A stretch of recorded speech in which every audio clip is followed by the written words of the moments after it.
ကွင်းပြေကွေးရှန်တင်မကလမ်းဘေး TV ကနေပါတခဲနဲ့အားပေးနေကြတာကတော့ကဘာအဆင်းမီဖရန်ကက်တန်ပွဲကြီးမှာကစားနေတဲ့အာရှတိုက်ကုဆောင်ကစားသမားလေးစူပါစာအိုဆိုရာဖြစ်ပါတယ်။အခုလိုပရိသတ်တွေရဲ့အားပေးမှုများဝန်းရံပြီးဒီလိုအဆင့်ထိရောက်လာအောင်ကြိုးစားလာခဲ့တဲ့စူပါစာရဲ့အရာအလုံးစတင်ရာဟာဇာတိနေမက်ကက်စုနဲ့ငယ်တငယ်ချင်းအပေါင်းပါတွေကြောင့်ဖြစ်ပါတယ်။ကလေးသားအရွယ်ပဲရှိသေးတဲ့စူပါစာတယောက်ကြွပြောင်းလာခြင်းနေ့မှာပဲဘောလုံးကန်တက်တဲ့ဆိုတာတစ်ခုတည်းနဲ့တည်းအီရှီဇာကီခိုယာနော့ကိုပါလာခဲ့ပါတယ်။အီရှီဇာကီကလည်းចောင်းသားတစ်ဆိုလေနောက်မှတိချကြိုးဆိုပေးမယ်။အခုတော့ငါတို့နန်ကက်စုចောင်းအတင်းအတွက်အသက်တမျှအရေးကြီးတဲ့ဟိုဘက်ចောင်းစုတက်စုနဲ့ကွင်းလူပွဲရှိကြောင်းပြောရင်ထွက်လာခဲ့ကြပါတယ်။ကွင်းနဲ့ရောင်းနေကြတဲ့အတင်းသားတွေကတော့ငါတို့ရဲ့အဆင့်နဲ့စုတက်စုကိုဘလို့နိုင်ပါလဲ။ကွင်းနဲ့ကနေမော်ထုတ်ခံရမယ့်လမ်းကြောင်းကဖြူးနေတာပဲလို့ပြောနေချိန်အီရှီဇာကီလည်းငါတို့ကတကိုးပဲတွင်းဖို့လိုတာပါကွာ။ဟိုဘက်အတင်းကားကောင်တွေပြောထားပြီးသားငါတို့ဘက်ကတကိုးလေးသွင်းနိုင်တာနဲ့နိုင်ပြီလို့ပြောရင်စူပါစာတို့ရောက်လာခဲ့ကြပြီဖြစ်ပါတယ်။ရောက်ချင်းစောင်းနဲ့ထွင်းဆိုသလိုအမနာကာဇာဝါကတော့ဘောလုံးကန်တက်ပုံတော်မပေါ်တဲ့သူကိုခေါ်လာလို့ကောနေခဲ့ပေမဲ့အီရှီဇာကီကတော့သူ့ဆက်တူနိုင်တယ်လို့သာပြန်ဆိုခဲ့ပါတယ်။ပွဲမစခင်အားပေးစကားဆိုရမှာနဲ့ငါတို့တွေ10ဂိုးထက်ပုံမပေးစရာဘူးလို့အာပေါင်အာရင်တက်တန်ကြုံဝါနေတဲ့အီရှီဇာကီကြောင့်အတင်းသားတွေလည်းအဲ့လောက်ကြီးကြမလွန်ဘူးလားလို့ပြောနေခဲ့ကြပါတယ်။သူတို့ရင်ဆိုင်ရမယ့်သူကနိုင်ငံအဆင့်ထိတောင်ဝင်ပြိုင်ပူပြီးတကူတောင်အဝယ်မခံတဲ့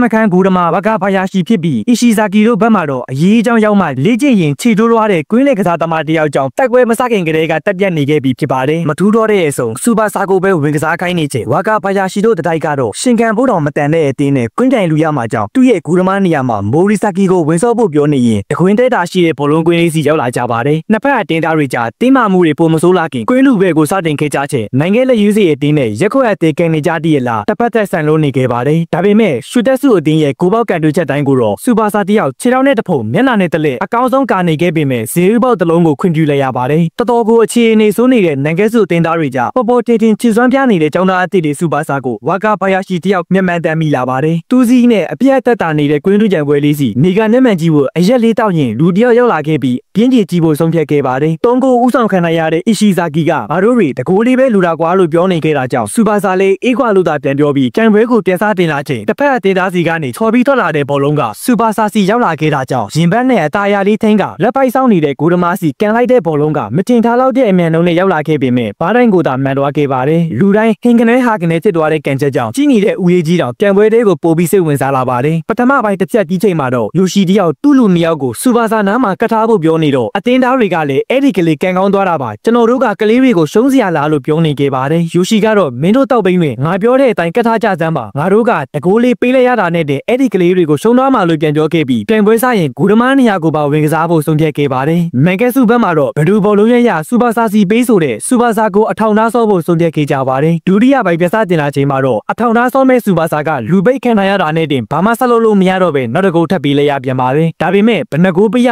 တကိုးပြန်တွင်းနိုင်တာနဲ့အနိုင်ရမဲ့နန်ကက်စုသားတွေကလည်းသူတို့ထက်နှစ်ဆလောက်ကြီးတဲ့သူတွေနဲ့ပကုံးချင်းရှင်ပြန်ပြီးအသေးအတန်ကစားနေကြတာကြောင့်ဦးလေးကြီးတောင်အသေးလေးစူပါစာဘလို့လုံးမလဲစိတ်ဝင်စားစောင့်ကြည့်နေခဲ့ပါတယ်။အဲ့ဒီအချိန်အတင်းတိုးဝင်လာတဲ့နန်ကက်စုသားတွေကဂိုနာအထိရောက်လာကြချိန်လောရှိနှစ်ယောက်ပိတ်ခံထားရတဲ့စူပါစာကနှစ်ယောက်လုံးကိုကွန်ထရိုလိုက်ပြီးအီရှီဇာကီကလည်းအလိုက်တဲ့ဘောလုံးပေးပို့မှုကြောင့်ဂိုပေါက်ကတွင်းနိုင်ခဲ့ပေမဲ့ယိုရှီကာကွယ်ထားနေသေးဖြစ်ပါတယ်။ပြန်ကန်ထွက်လာတဲ့ဘောလုံးကိုအနောက်ကပြေးလိုက်လာတဲ့လေးလုံးရဲ့ခေါင်းတိုက်မှုကြောင့်ဘောလုံးကစူပါစာစီပြန်ရောက်လာခဲ့ပါတယ်။အရက်သမားတောင်အရက်ဘူးလွှတ်လိုက်တဲ့အထိအာယုံဖန်ဆန်းနိုင်တဲ့အခိုင်အတန့်လေးမှာစူပါစာကလည်းငဘောလေးမဟုတ်တာကြောင့်သူမကန်ပဲဘေးကအီရှီဇာကီစီပေးလိုက်ပေမဲ့ဂိုဒမာယိုရှီကလည်းခေတူမဟုတ်တော့ကာကွယ်ထားနိုင်ခဲ့ပေမဲ့ရှင်းထုတ်ပုံမတည်တတ်မှုကြောင့်စူပါစာကပဲအဆုတ်တက်ပိတ်တွင်းနိုင်ခဲ့ပါတယ်။အဲ့ဒီကိုကြောင့်နန်ကက်စုအသင်းကစီနီယာတိုင်းအနိုင်ရသွားခဲ့ပြီးယိုရှီကလည်းជីជីပြူပြူနဲ့ကွေးလေးကနေထွက်သွားခဲ့ပေမဲ့မထွက်သွားခင်စူပါစာရဲ့နာမည်ကိုမေးခဲ့ပြီးနောက်တစ်ခေါက်သာပြန်ဆိုဖြစ်ခဲ့ကြရင်မင်းငါကိုဂိုးမတွင်းစီရဘူးလို့ပြောသွားခဲ့ပါတယ်။ဦးလေးကြီးကလည်းဘောလုံးကိုကြည့်ရင်အတော်လေးကြာခဲ့ပြီပဲလို့ပြောကစူပါစာစီကန်တင်ပေးလိုက်ချိန်တုံ့ပြန်မှုအကောင်းလုံးနဲ့စူပါစာကချက်ချင်းပြန်ဖတ်ပေးလိုက်ကဦးလေးကြီးရဲ့အားပါကန်ချက်ကြောင့်စူပါစာတို့တောင်အားသိမ်းခဲ့ရပါတယ်။လွန်ခဲ့တဲ့အချိန်ကာလတစ်ခုရောဘတ်တိုဆိုတဲ့ခေါ်တန်တွေပဲ့တင်ထက်နေချိန်ကွင်းတွေကရောဘတ်တိုတယောက်အကောင်းဆုံးခြေစွမ်းပြနေခဲ့ပေမဲ့မျက်ကြည်လွှာတက်စီမှုကြောင့်သူချေရတဲ့ဘောလုံးလောကကနေအနားယူခဲ့ရပြီးဂျပန်ကိုပြန်ရောက်လာခဲ့ပါတယ်။နောက်တစ်နေ့မှာတော့စူပါစာတို့အသင်းကဘောလုံးကွင်းကိုမောင်းပိုင်စီးနိုင်ခဲ့ပြီးမို့စိတ်ကြိုက်လေ့ကျင့်ရေးစီးနေကြချိန်စူပါစာတို့ကွင်းနာဦးလေးကြီးရောဘတ်တိုပြန်ရောက်လာခဲ့ပါတယ်။စင်ရဲလွန်လာတဲ့ငယ်စဉ်ဘဝမှာအရာအလုံးရဲ့လွတ်မြောက်ရာကိုဘောလုံးအဖြစ်မှတ်ယူပြီးသူတာနာမည်ကြီးကစားသမားဖြစ်လာရင်အမေကိုပတ်စံတွေအများကြီးရှာပေးမှဖြစ်ကြောင်းပြောနေပုံတွေကိုပြန်တွေးမိနေခဲ့ပါတယ်။အဲ့ဒီနောက်ဘောလုံးကန်နေကြတဲ့စူပါစာတို့ကိုပဲအိမ်ရမက်10ခုနှစ်ကဘယ်နာလေးမှလဲလို့မေးကြည့်တဲ့အခါအဲ့ဒီအိမ်ကစူပါစာတို့အိမ်ပဲဖြစ်နေခဲ့တာကြောင့်ရောဘတ်တိုလည်းဒါဆိုမင်းကသူကောင်းဆောင်ရဲ့တာစူပါစာပဲဖြစ်ရမယ်ဆိုကစာတစောင်ထုတ်ပေးခဲ့ပါတယ်။စာထဲမှာတော့ဘရာဇီးပြန်အဖေတကယ်ချင်းရောဘတ်တိုကိုတာတို့အိမ်မှာပဲနေခိုင်းပြီးဆော့ရှောက်ထားဖို့ရေးထားခဲ့တာကြောင့်ဘရာဇီးရောဘတ်တိုဆိုတဲ့နာမည်ကိုကြားလိုက်ချိန်မှန်ကြောင်မာနာဘူးကနှစ်နှစ်ဆက်တိုက်ထိပ်သီးမှာရပ်တည်ခဲ့တဲ့ဖရန်ကက်အတင်းရဲ့ကွင်းလေကစားသမားမှန်တီးသွားခဲ့ကြပါ ပါတယ်။ Roberto ဆိုတာနဲ့ဘောလုံးကန်ဒီတင်ပေးဖို့တောင်းဆိုနေတဲ့ကလေးတွေကို Roberto ကတော့ဘောလုံးကန်တော်ချင်းရင်ဘောလုံးနဲ့တငယ်ချင်းလို့နေရမယ်။ဝမ်းနည်းမှုပျော်ရွှင်မှုတိုင်းကိုဘောလုံးနဲ့သူမျှဝေကြဖို့ပြောကြားခဲ့ပြီးသူ့ရဲ့ငငယ်ကအဖြစ်တဲ့တစ်ခုကိုပြန်ပြောပြခဲ့ပါတယ်။တနေ့ကလပ်မှာဘောလုံးလေးချင်းနေသူ Roberto စီရောက်လာတဲ့သတင်းဆိုးကမင်းရဲ့အမေဆက်ယုံမှာမတော်တဆဖြစ်ပြီးအခုလေးတွေဆုံးသွားပြီဆိုတဲ့သတင်းဖြစ်နေခဲ့တာကြောင့်ဘောလုံးကစားခြင်းစိတ်တော့မရှိတော့တဲ့အထိ Roberto တယောက်စိတ်သက်ကြနေခဲ့ပါတယ်။အဲ့ဒီအချိန်အပိုးလေးတယောက်ကဘောလုံးတစ်တလုံးကိုယူလာပေးခဲ့ပြီးဒီဘောလုံးကမင်းရဲ့မွေးနေ့လက်ဆောင်ဆိုပြီးတန်ဖိုးတစ်ဝက်မင်းရဲ့အမေပေးခဲ့ပြီးသားဖြစ်ကြောင်းနဲ့ဒီဘောလုံးမှာမင်းပေါ်ထားတဲ့အမေဖြစ်သူရဲ့မေတ္တာအပြည့်ပါဝင်နေတာကြောင့်ငါဘသူ့ကိုမှမယောင်းပဲမင်းကိုလာပေးတာဖြစ်ကြောင်းပြောသွားခဲ့ပါတယ်။ Roberto ကတော့ကျွန်တော်မှခမားကိုပေးဖို့ကျန်နေသေးတဲ့တဝက်ဖို့မရှိဘူးလို့ပြောခဲ့ပေမဲ့အပိုးလေးကတော့မင်းပေးစရာမလိုပါဘူး။အဲ့ဒီရဲ့စဘရာဇီးကိုစားပြုဘောလုံးသမားဖြစ်အောင်လုပ်ပြီးငါအတွက်တကိုးသွင်းပေးရင်ကျင်းနဲ့ပါပြီလို့သာပြန်ပြောခဲ့ပါတယ်။အဲ့ဒီနေ့ကနေစပြီးဘောလုံးကငါဘဝအတွက်ဘဝစိတ်ပိုင်းကြီးတစ်ခုဖြစ်လာတော့တာပဲလို့ကလေးတွေကို Roberto တရားပြောပြနေခဲ့ပါတယ်။စိတ်ဝင်စားစရာကောင်းတဲ့ဇက်ဝင်ခန်းတွေအများကြီးကျန်နေသေးတာကြောင့်မနေ့တည်းရဲ့နောက်တစ်ပိုင်းမှာပြန်တွေ့ကြပါမယ်။ဘောလုံးနဲ့တငယ်ချင်းဖြစ်နေမှာဘောလုံးပုတ်ကန်တက်လာမယ်လို့ကလေးတွေကိုရှင်းပြနေတဲ့ Roberto တယောက်တောင်းဆိုမှုတွေများလာတော့တကွဲလောက်ပြဖို့ဆုံးဖြတ်ခဲ့ပါတယ်။ကွင်းလယ်လောက်မှနေပြီးကိုပါတိုင်ကွက်တီထိအောင်ကန်လိုက်ချိန်ပြင်းအားကြောင့်ပြန်ကန်ထွက်လာတဲ့ဘောလုံးကို bicycle ကင်းနဲ့အဆုံးတက်ကိုတွင်းပြလိုက်တဲ့အကွက်ဟာဘောလုံးကိုယူသွတ်လွန်းသူစူပါစာအတွက်တော့မျက်လုံးထဲအမြဲဆွဲနေမဲ့ကန်ချက်တစ်ခုဖြစ်လာခဲ့ပါတယ်။အဲ့ဒီနောက် Roberto ကိုအိမ်ခေါ်လာခဲ့ပြီးအဖေပို့လိုက်တဲ့သူ့ရဲ့တငယ်ချင်းလို့မိတ်ဆက်ပေးခဲ့ကအမေဖြစ်သူကလည်းဘရာဇီးလက်ရွေးစင်ဘောလုံးသမားဆိုတာကြောင့်ဂျပန်ရောက်တုံတင်ညာတွေယူထားဖို့စူပါစာကိုပြောနေချိန် Roberto ကတော့သူဂျပန်ကိုရောက်လာခဲ့တာကမျက်စိခွဲစိတ်ကုသနိုင်မလားဆိုတဲ့မျှော်လင့်ချက်ကြောင့်ဖြစ်ပြီးအကယ်လို့ခွဲစိတ်မရဘူးဆိုရင်ကစားသမားဘဝအဆုံးသတ်ပြီဆိုတာကိုတော့သူ့ကိုအထင်ကြီးလေးစားနေတဲ့စူပါစာတို့စိတ်မကောင်းဖြစ်မှာဆိုပြီးထင်ချန်ထားခဲ့ပါတယ်။လေ့ကျင့်ရင်မလုပ်ခင်ဘိုင်းရင်ဖိနေကြတဲ့ Ishizaki တို့နှစ်ယောက်ကမိုးရွာလေလေ့ကျင့်ရတော့အပြက်ခံလို့မရဘူးလို့ပြောနေကြချိန်မာနာဘူးတယောက်ငါမှသာ6ချောင်းလောက်ရှိခဲ့ရင်စူပါစာတက်ပိုကန်နိုင်လောက်တယ်လို့ပြောရင်ညီးနေခဲ့ပါတယ်။အခြားမျိုးတစ်မျိုးရဲ့ကြောင်းမှာတော့မီဆာကီဆိုတဲ့ကောင်လေးကသူ့တငယ်ချင်းတွေနဲ့ဘောလုံးကန်နေချိန်အဖေဖြစ်သူရောက်လာခဲ့ပါတယ်။တငယ်ချင်းတွေကတော့တခြားနေရာတွဲရတော့မဲ့မီဆာကီကိုတနေ့တော့ငါတို့စီအရောက်ပြန်လာခဲ့ကွာအခုလိုဘောလုံးအတူကန်ကြတာပေါ့လို့ပြောရင်လမ်းခွဲခဲ့ကြပါတယ်ဒီတဲ့ချင်းအလုပ်ကိစ္စကြောင့်ပြောင်းရမယ့်မျိုးကနဂက်ဆုမျိုးဖြစ်ကြောင်းမီဆာကီတယောက်ပြေးလိုက်ရချိန်နဂက်ဆုရင်ငါပြန်လာပြီလို့သူရင်ခီးဆက်လာခဲ့ပါတယ်တစ်ဖက်ကစူပါစာကတော့ Roberto ကန်ပြတဲ့အတိုင်းမရမကလေ့ကျင့်နေခဲ့ပြီးဘောလုံးမှာပါရမီပါတဲ့စူပါစာကအချင်းအတိုလေးတွင်းမှာပဲတက်မြောက်လာခဲ့ပါတယ်စူပါစာကိုကြည့်နေတဲ့ Roberto ကတော့သူ့ရဲ့မျက်လုံးအခြေအနေကကုသလို့လည်းမရနိုင်တော့တာမို့ကစားသမားဘဝကနေအနားယူဖို့စွန့်တက်ခဲ့ပြီဆိုပေမဲ့မှောင်မိုက်လမ်းပြောင်းနေတာမျိုးကိုခန်းစားနေရမယ့်အစားသူ့မျက်စိရှိမှမြင်နေရတဲ့အလင်းရောင်လေးစီရှေ့ဆက်သွားနေဖို့သာဆုံးဖြတ်ထားခဲ့ပါတယ်ညနေသမင်းစားချိန်မှာတော့စူပါစာတယောက်လာမယ့်ရက်ပိုင်းအတွင်းကျောင်းလေးကျောင်းပါဝင်တဲ့ဘောလုံးပြိုင်ပွဲရှိတာကြောင့်ကျွန်တော်တို့ရဲ့နန်ကက်စုအတင်းလည်းပထမဆုရဖို့ကြိုးစားနေကြောင်းပြောနေခဲ့ပြီးအခက်အခဲဆုံးပြိုင်ဘက်ကတော့ဝါကာဘာယာရှိပါဝင်တဲ့နှစ်နှစ်ဆက်တိုက်ပို့ဆွဲထားတဲ့စူတက်စုအတင်းပဲဖြစ်ပါတယ်။ Roberto ကလည်းနန်ကက်စုအတင်းကိုတူနီးပြလုပ်ပေးမယ်လို့ဆိုလာခဲ့ပြီးစူပါစာတို့ရဲ့လေ့ကျင့်ရေးကိုအနီးကပ်စောင့်ကြည့်ပေးနေချိန်စူပါစာရဲ့ pass ကိုတွဲဖက် Ishizaki ကလိုက်မမီဖြစ်နေတာကိုသတိထားမိခဲ့ပါတယ်။ပုံမှန်အမြင်နဲ့ကြည့်လိုက်ရင်စူပါစာပေးတာရှေ့ရောက်လွန်းတယ်ဒါမှမဟုတ်အားပါလွန်းတာကြောင့်ထိုင်မင်တိကျမဟုတ်နေဘူးလို့ဆိုနိုင်ပေမဲ့ Roberto ကတော့ Ishizaki အားဘောလုံးရဲ့အရွေးကိုခနာကိုနဲ့တိကျကန်စားပြီးမရမကအမိထိန်နိုင်ဖို့ကြိုးစားလို့တာတင်ပြောခဲ့ပါတယ်။ပြိုင်ပွဲစတင်လာချိန်မှာတော့၄သင်းပဲတန်ရမယ့်ပြိုင်ပွဲမှာစူတက်စုအသင်းကတခြားကြောင်းအသင်းကို3-2 နဲ့အနိုင်ယူနိုင်ခဲ့ပြီးဖြစ်တာကြောင့်စူပါစာတို့ကလည်းယာမာဘူဂီအသင်းကိုဒါအနိုင်ယူနိုင်ရင်စူတက်စုနဲ့ဘိုလူပဲကန်ရတော့မှာဖြစ်ပါတယ်။ယာမာဘူဂီရဲ့ပွဲအထိ pass အချိတ်ဆက်မမိသေးတဲ့စူပါစာ Ishizaki တို့ရဲ့သွေးလုံးကထင်သလောက်အလုံးမဖြစ်ခဲ့ပေမဲ့စူပါစာရဲ့အကောင်းဆုံးခြေစွမ်းတွေကြောင့်နဂက်စုအသင်းဘိုလူပဲကိုတက်ရောက်နိုင်ခဲ့ပါတယ်။ပွဲမစခင်ညမှာတော့ယာရှိတယောက်ငါမင်းကိုလုံးဝဂုဏ်မပေးစရာဘူးဆိုတာအသက်နဲ့ယင်ပြီးအာမခံကြောင်းကြုံဝါရင်ဘိုလူပဲနေကိုရောက်လာခဲ့ပြီးဖြစ်ပါတယ်။စူတက်စုအသင်းကထုံးစံအတိုင်းအချိတ်ဆက်မိမိနဲ့ဖိအားပေးကစားနိုင်ခဲ့ပေမဲ့စူပါစာရှိနေတဲ့ပြေတော့ကိုသွင်းနိုင်ဖို့ကခက်ခဲနေစေဖြစ်ပါတယ်။စူပါစာတို့ကလည်းအခုရဲ့ရေးရအတိုင်းတိုက်စစ်စီကြီးခဲ့ပေမဲ့ပြဿနာက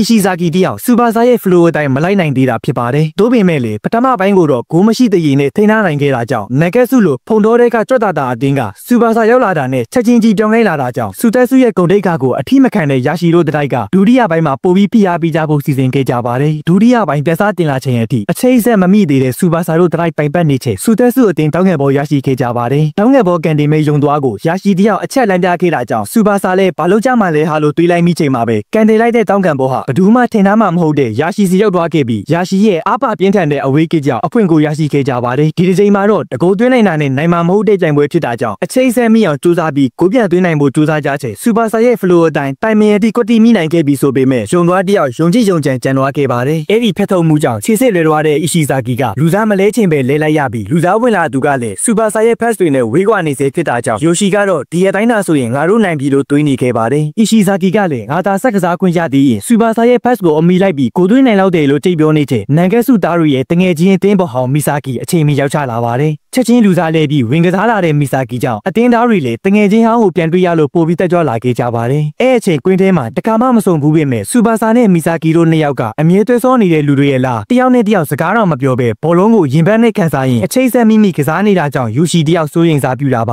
တယ်သူစိုးရိမ်လို့မဆုံးခင်မှာပဲဂိုးတွင်းမှုရောက်လာကြတဲ့စူပါဆာတို့ကြောင့်အတင်းရဲ့ဂိုးကိုနောက်ဆုံးကောက်ွယ်ဖို့ကြံခဲ့တဲ့ဂိုးဓမာတယောက်အနေနဲ့မီဆာကီစီအရေးစုဝင်တိုးခဲ့ပေမဲ့တကယ်ဂိုးတွင်းသွားသူကစူပါဆာပဲဖြစ်ပါတယ်အခုဆိုရင်တရေပြန်ဖြစ်သွားပြီမို့မပြီးဆုံးတဲ့လက်ချက်မိနစ်တွေဟာနှစ်တင်းလုံးအတွက်တတိထားဖြတ်တန်းရမယ့်မိနစ်တွေဖြစ်လာခဲ့ပြီးတဖြည်းဖြည်းဆော့လာခဲ့ကြရင်နောက်ဆုံးမိနစ်နာကက်လာချိန်စူပါဆာတယောက်ရလာတဲ့အခွင့်အရေးကိုအကောင်းဆုံးတုံးချနိုင်ဖို့ကြိုးစားခဲ့ပေမဲ့ယာရှီကလည်းမရမကခုံရင်းကောက်ွယ်နေစေဖြစ်တာကြောင့်မိုးပေါ်ထောင်တက်သွားတဲ့ဘောလုံးမြေပေါ်ပြန်ကျလာချိန်မှာပဲပွဲပြီးသွားခဲ့ပါတယ်တရေနဲ့ပွဲသိမ်းနိုင်ခဲ့တာကြောင့်ယာရှီကတော့တင်ဘက်ကောင်မရှိလို့ပြင်းနေတဲ့ငါဘဝမှာအခုတော့စူပါဆာဆိုတဲ့တင်ဘက်ကောင်ရှိတာဒီပေါ့လို့ပြောရင်ကြိုင်ဘက်နှစ်သိန်းလုံးကကြီးကြီးပြူပြူနဲ့ပဲပူတဲ့ပထမဆုကိုစုကူခဲ့ကြပါတယ်ကြောင်းကြံပွဲအပြီးရဲအနေငယ်အကြနိုင်ငံအဆင့်တိုင်ပွဲတွေမှာရှိတိုင်းဖို့အတွက်နိုင်ငံစုမျိုးကနိုင်ငံစုအစီဆိုတဲ့နာမည်နဲ့လူတွေမှာဒူရွေးပွဲကြီးပါနေခဲ့ပါတယ်လာတိုင်တဲ့လူတွေထဲမှာစူတက်စုကျောင်းကယိုရှီတို့အဖွဲ့အနေငယ်နဲ့စူပါဆာတို့တငယ်ချင်းတိုင်းအရွေးခံခဲ့ရပါတယ်ယာရှီကတော့အတင်းရောဆောင်ဖြစ်လာခဲ့ပြီးမတဲကြတဲ့သူတွေကအခုချိန်မှာတော့သတင်းသားတွေအဖြစ်အတူတကွလေ့ကျင့်နေခဲ့ကြပါတယ်အဲ့ဒီအချိန်မေဝါအစီရဲ့အတင်းကရှူဂါဆိုတဲ့ကစားသမားရောက်လာခဲ့ပြီးနာမည်ကြီးနေတဲ့ဂူဒမဝါကာဖာယာရှီဆိုတာမင်းလားငါရဲ့ကက်ချက်တစ်ချက်လောက်ကိုကာကွယ်ကြည့်စမ်းပါဆိုပြီးကန်လိုက်ချိန်ယာရှီဖမ်းနိုင်ခဲ့ပေမဲ့ပြင်းလုံးတဲ့အားကြောင့်လက်ထွက်သွားခဲ့ပါတယ်အဲ့ဒီနောက်ဒါကအမည်ပဲရှိသေးတဲ့တကယ်တံပွဲနေကြမှာအစွမ်းကုန်စူးစမ်းပေးမယ်လို့ပြောခဲ့ကမီဇာကီကိုတွေးလိုက်ချိန်မင်းရှိနေတော့ငါတို့အတင်းဘလောက်ကြမ်းလဲဆိုတာမင်းကောင်တွေကိုပြောပြလိုက်လို့မှာသွားခဲ့ပါ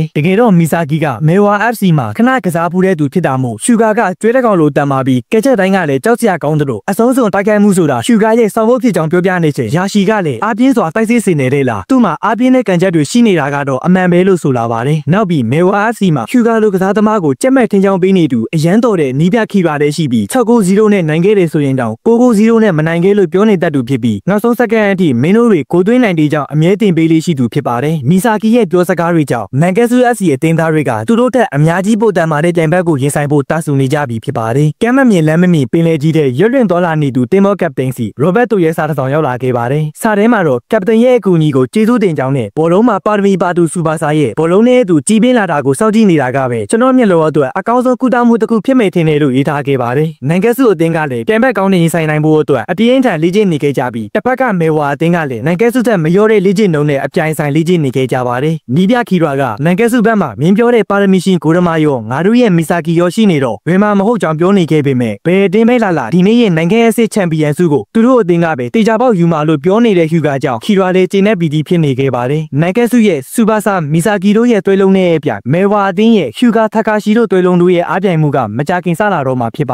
တယ်ဒါပေမဲ့လည်းအချိန်ကြီးဘောလုံးကန်နေလို့မရတဲ့ဘဝသမားလေးဟျူဂါကအနောက်ကမိသားစုအတွက်ရရအလုပ်လုပ်ကင်ပြီးရှင်သန်နေခဲ့ကတနေ့ကျရင်ပရိုကစားသမားတယောက်တေချာပေါက်ဖြစ်လာရမယ်လို့အမြဲယုံကြည်စွာရှောက်လန်းနေခဲ့ပါတယ်ပါရမီရှင်တွေရဲ့အားပြိုင်မှုကိုတော့နောက်တစ်နေ့နောက်တစ်ပိုင်းမှာဆက်တင်ပြီးတော့ပါမယ်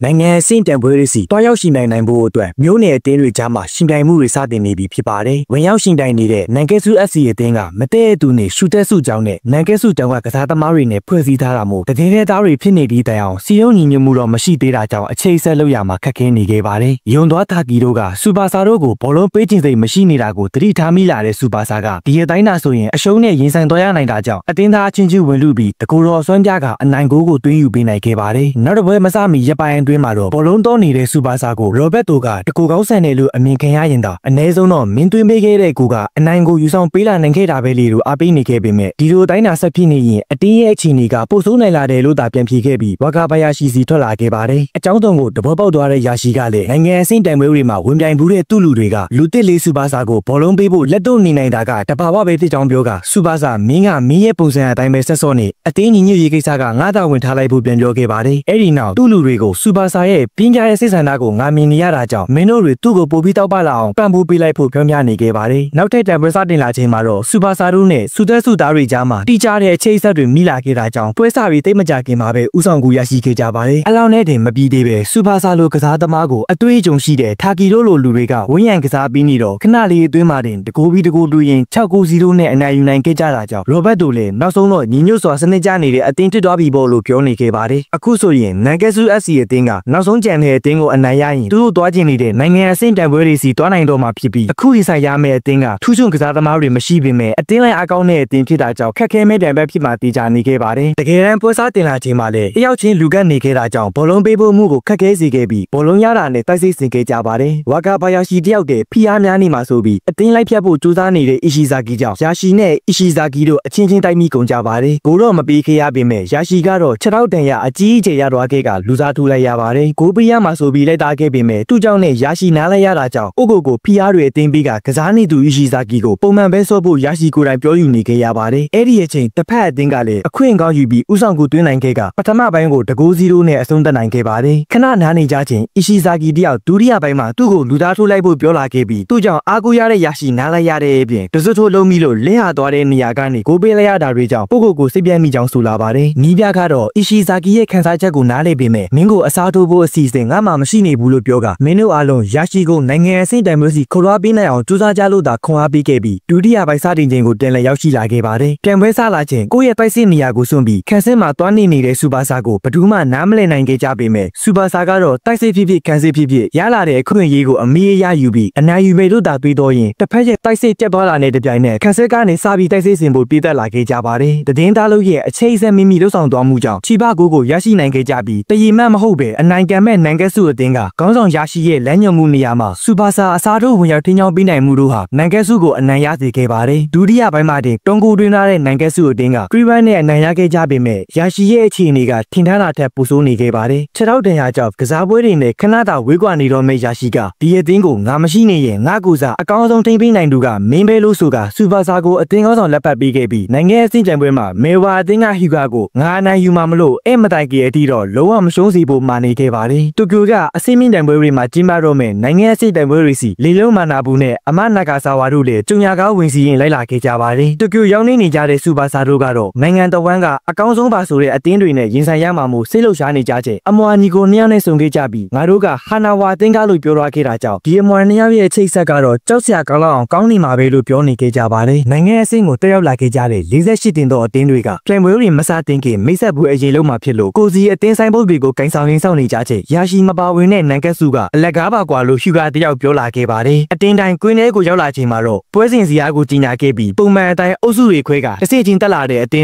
းကဘိုလူပွဲကြရမှာဖြစ်ပြီးအုပ်စုအတွင်းကအသင်းတွေကိုတော့မဲနိုင်ပြီးကြက်ရအသင်းတွေနဲ့အုပ်စုပွဲတွေအရင်ကန်သွားမှာဖြစ်ပါတယ်အဲ့ဒီနောက်အုပ်စုစီအားတွေကြီးညာပြီးတော့မှတူတူရောက်လာခဲ့ကြတဲ့နာဂါဆာဝါတို့ကနန်ကက်စုရဲ့ပထမဆုံးပွဲစဉ်ကိုမြင်လိုက်ရခြင်းအထိတ်တလန့်ဖြစ်သွားခဲ့ပါတယ်ဘယ်သူမှမထင်ထားလောက်အောင်မဲဝါအသင်းနဲ့နန်ကက်စုကအပွဲပဲကန်ရမှာကြောင့်ရရှိတယောက်ပိုပြီးစိတ်လှုပ်ရှားနေခဲ့ကအမျိုးသမီးတဦးကလည်းသူတို့ရဲ့ရူဟာအသင်းမှာလူခေါ်ဖို့အတွက်ဟျူဂါနဲ့နာမည်ကြီးနေတဲ့စူပါစာတို့အစောဆုံးတွေ့လာတဲ့ပွဲမှာဘယ်သူကပိုကောင်းတဲ့ပိုက်စိတ်မှုဖြစ်လာမလဲစိတ်ဝင်စားနေခဲ့ပါတယ်တစ်ဖက်မှာတော့ပွဲမစခင်ကတည်းကတင်းမာနေကြတဲ့နှစ်သင်းဟာပွဲစားတင်လာချိန်မှာတော့အားကိုယ်သုံးကစားနေခဲ့ကြပါတယ်နှစ်ဖက်လုံးကလည်းခေသူတွေမဟုတ်တော့တယောက်တလဲအကွက်တီးပြနေကြခြင်းအသင်းပေါ်ဟောင်းတက္ကာရှိရဲ့ပေါင်ကြားသွင်းမှုကိုမီဆာကီရဲ့တကွက်ပြလိုက်မှုနဲ့အတူစူပါစာဘောလုံးထရလာပါတယ်အဲ့ဒီအချိန်စူပါစာနဲ့ဟျူဂါတို့ထိတိုက်ထွက်တွေ့ခဲ့ကြချိန်မှာတော့စူပါစာကနေမာအကွက်နဲ့လှလှပပကြော်ပြီးဥဆောင်ကိုသွေးယူနိုင်ခဲ့ကဟျူဂါကလည်းဒီနေ့အနိုင်ရမှာကငါတို့ပဲစစ်ကြောင်ပြောသွားခဲ့ပါတယ်ဒါပေမဲ့ဟျူဂါရဲ့အကြည့်တွေကိုကောင်းကောင်းကြီးနားလေတဲ့နီးပြခီရွာကဒီနေ့ဟျူဂါမရှုံးဘူးလို့သာယုံကြည်ထားခဲ့ပါတယ်ပွဲတင်စတင်လာချိန်ဂိုးတိုင်ရှိမှအေးဆေးရက်နေတဲ့ဟျူဂါကဂိုးတွင်းဖို့ထပ်မံချီခဲ့လာတဲ့စူပါစာအနားရောက်လာချိန်မှာအတင်းပြေးဝေလူရင်ဂိုးပေါက်ထဲကိုကန်သွေးလိုက်ချိန်နန်ကက်စုကိုရမရဲ့မျက်နှာတက်တက်မှန်သွားတာတောင်ဂိုးထဲဝင်သွားတဲ့အထိပြင်းထန်တဲ့ကန်ချက်နဲ့ချီပါကိုသွေးယူနိုင်ခဲ့ပါတယ်အဲ့ဒါကြောင့်စူပါစာနဲ့ဟျူဂါတို့ကြားမှာတင်းမာမှုတွေပိုတိုးလာခဲ့ပြီးရည်ရွယ်ချက်ရှိရှိကိုရမမျက်နှာကိုကန်ပြီးကိုသွင်းခဲ့တဲ့ဟျူဂါကြောင့်နန်ကက်စုကိုရမမိုရီဆာကီလည်းကြက်တီတီသွားခဲ့တာကြောင့်ဟျူဂါကန်သွင်းတဲ့ဘောလုံးကအသားအစီမရှိထပ်ဝင်သွားခဲ့ပါ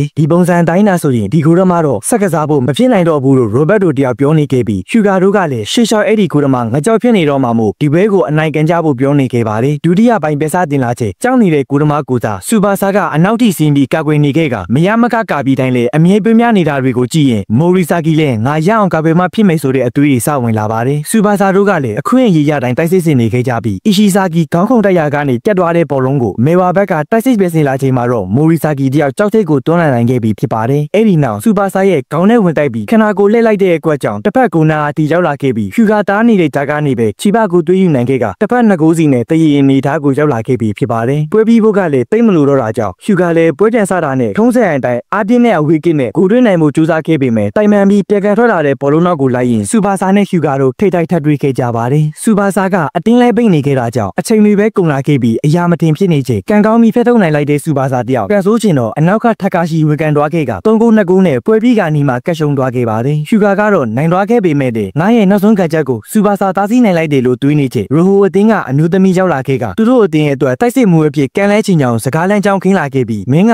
ကောင့်တကအကောင်းဆုံးဆိုတာတက်တီပြနိုင်မှာတရားဝင်ကန်လန်းမှာဖြစ်ကြောင်းပြောသွားခဲ့ပါတယ်။နှလုံးအားစီးတွေတောင်းနေရတဲ့မိုဆာရှီရဲ့တင်းကမီဆူကီကမကြခင်သူတို့ရင်ဆိုင်ရမယ့်နန်ဂက်ဆုအတင်းကစူပါဆာနဲ့ရေကိုရေခဲကစားချင်နေခဲ့ပြီးအဲ့လိုသာကစားခွင့်ရခဲ့ရင်အဲ့ဒီပွဲကသူ့အတွက်နောက်ဆုံးပွဲဖြစ်နေမယ်ဆိုရင်တော့ပျော်ပျော်ကြီးကန်ရင်တေသွားချင်နေတဲ့အထိပြင်းပြနေခဲ့ပါတယ်။မိုဆာရှီရဲ့တင်းနီးပြကလည်းအရန်ကျဲနဲ့အမွာ2ယောက်ရှိနေတဲ့ဟာနာဝါအတင်းကိုနန်ဂက်ဆုအနိုင်ယူနိုင်ခဲ့ပြီးအဲ့ဒီနိုင်ပွဲကလည်းစူပါဆာရဲ့လှုပ်ဆောင်မှုတွေကြောင့်ဖြစ်လို့သူ့ကိုတေချာကင်သွေးပြီးကစားနိုင်ရင်နိုင်ပြီဖြစ်ကြောင်းပြောနေခဲ့ပါတယ်။အဲ့ဒီနောက်မီဆူကီတယောက်နန်ဂက်ဆုနဲ့ပွဲမှာသူ့ကိုမိနစ်60လုံးကစားခွင့်ပေးဖို့တောင်းဆိုနေခဲ့တာကြောင့်နီးပြကလည်းမင်းရဲ့ခနာကိုက7မိနစ်အပြင်ပိုကစားလို့မရကြောင်းပြောခဲ့ပေမဲ့အရန်စရာထက်တန်နေတဲ့မီဆူကီကိုခွင့်ပြုပေးခဲ့ပါတယ်။အဲ့လိုနဲ့နန်ဂက်ဆုနဲ့မီဆာကီတို့ရဲ့ရေတင်းကဖိုင်နယ်တက်သွားမှလဲဆိုတာကိုအဆုံးဖြတ်ပေးမဲ့စီမီဖိုင်နယ်ပွဲကြီးစတင်မယ့်နေ့ကိုရောက်လာခဲ့ပါတယ်။ဘာတွေဆက်ချစ်သွားမလဲဆိုတာကိုတော့နောက်တစ်နေ့နောက်တစ်ပိုင်းမှာဆက်တင်ပေးတော့ပါမယ်။အခုကြည့်နေတဲ့လူတွေထဲကတစုံတစ်ယောက်လောက်ကျွန်တော်ကိုကူညီပေးခြင်းနဲ့ဆိုရင်ဗီဒီယိုကိုအမြဲတမ်း VPN နဲ့မကြည့်နိုင်ရင်တောင်ဗီဒီယိုကြည့်ပြီးတာနဲ့လိုက်လေးနှိပ်ပြီးအဆင်ပြေတဲ့ comment တစ်ခုလောက်ရေးပေးခဲ့ရုံတည်းကျွန်တော်ကိုအများကြီးကူညီပေးနိုင်ပါတယ်ခင်ဗျာ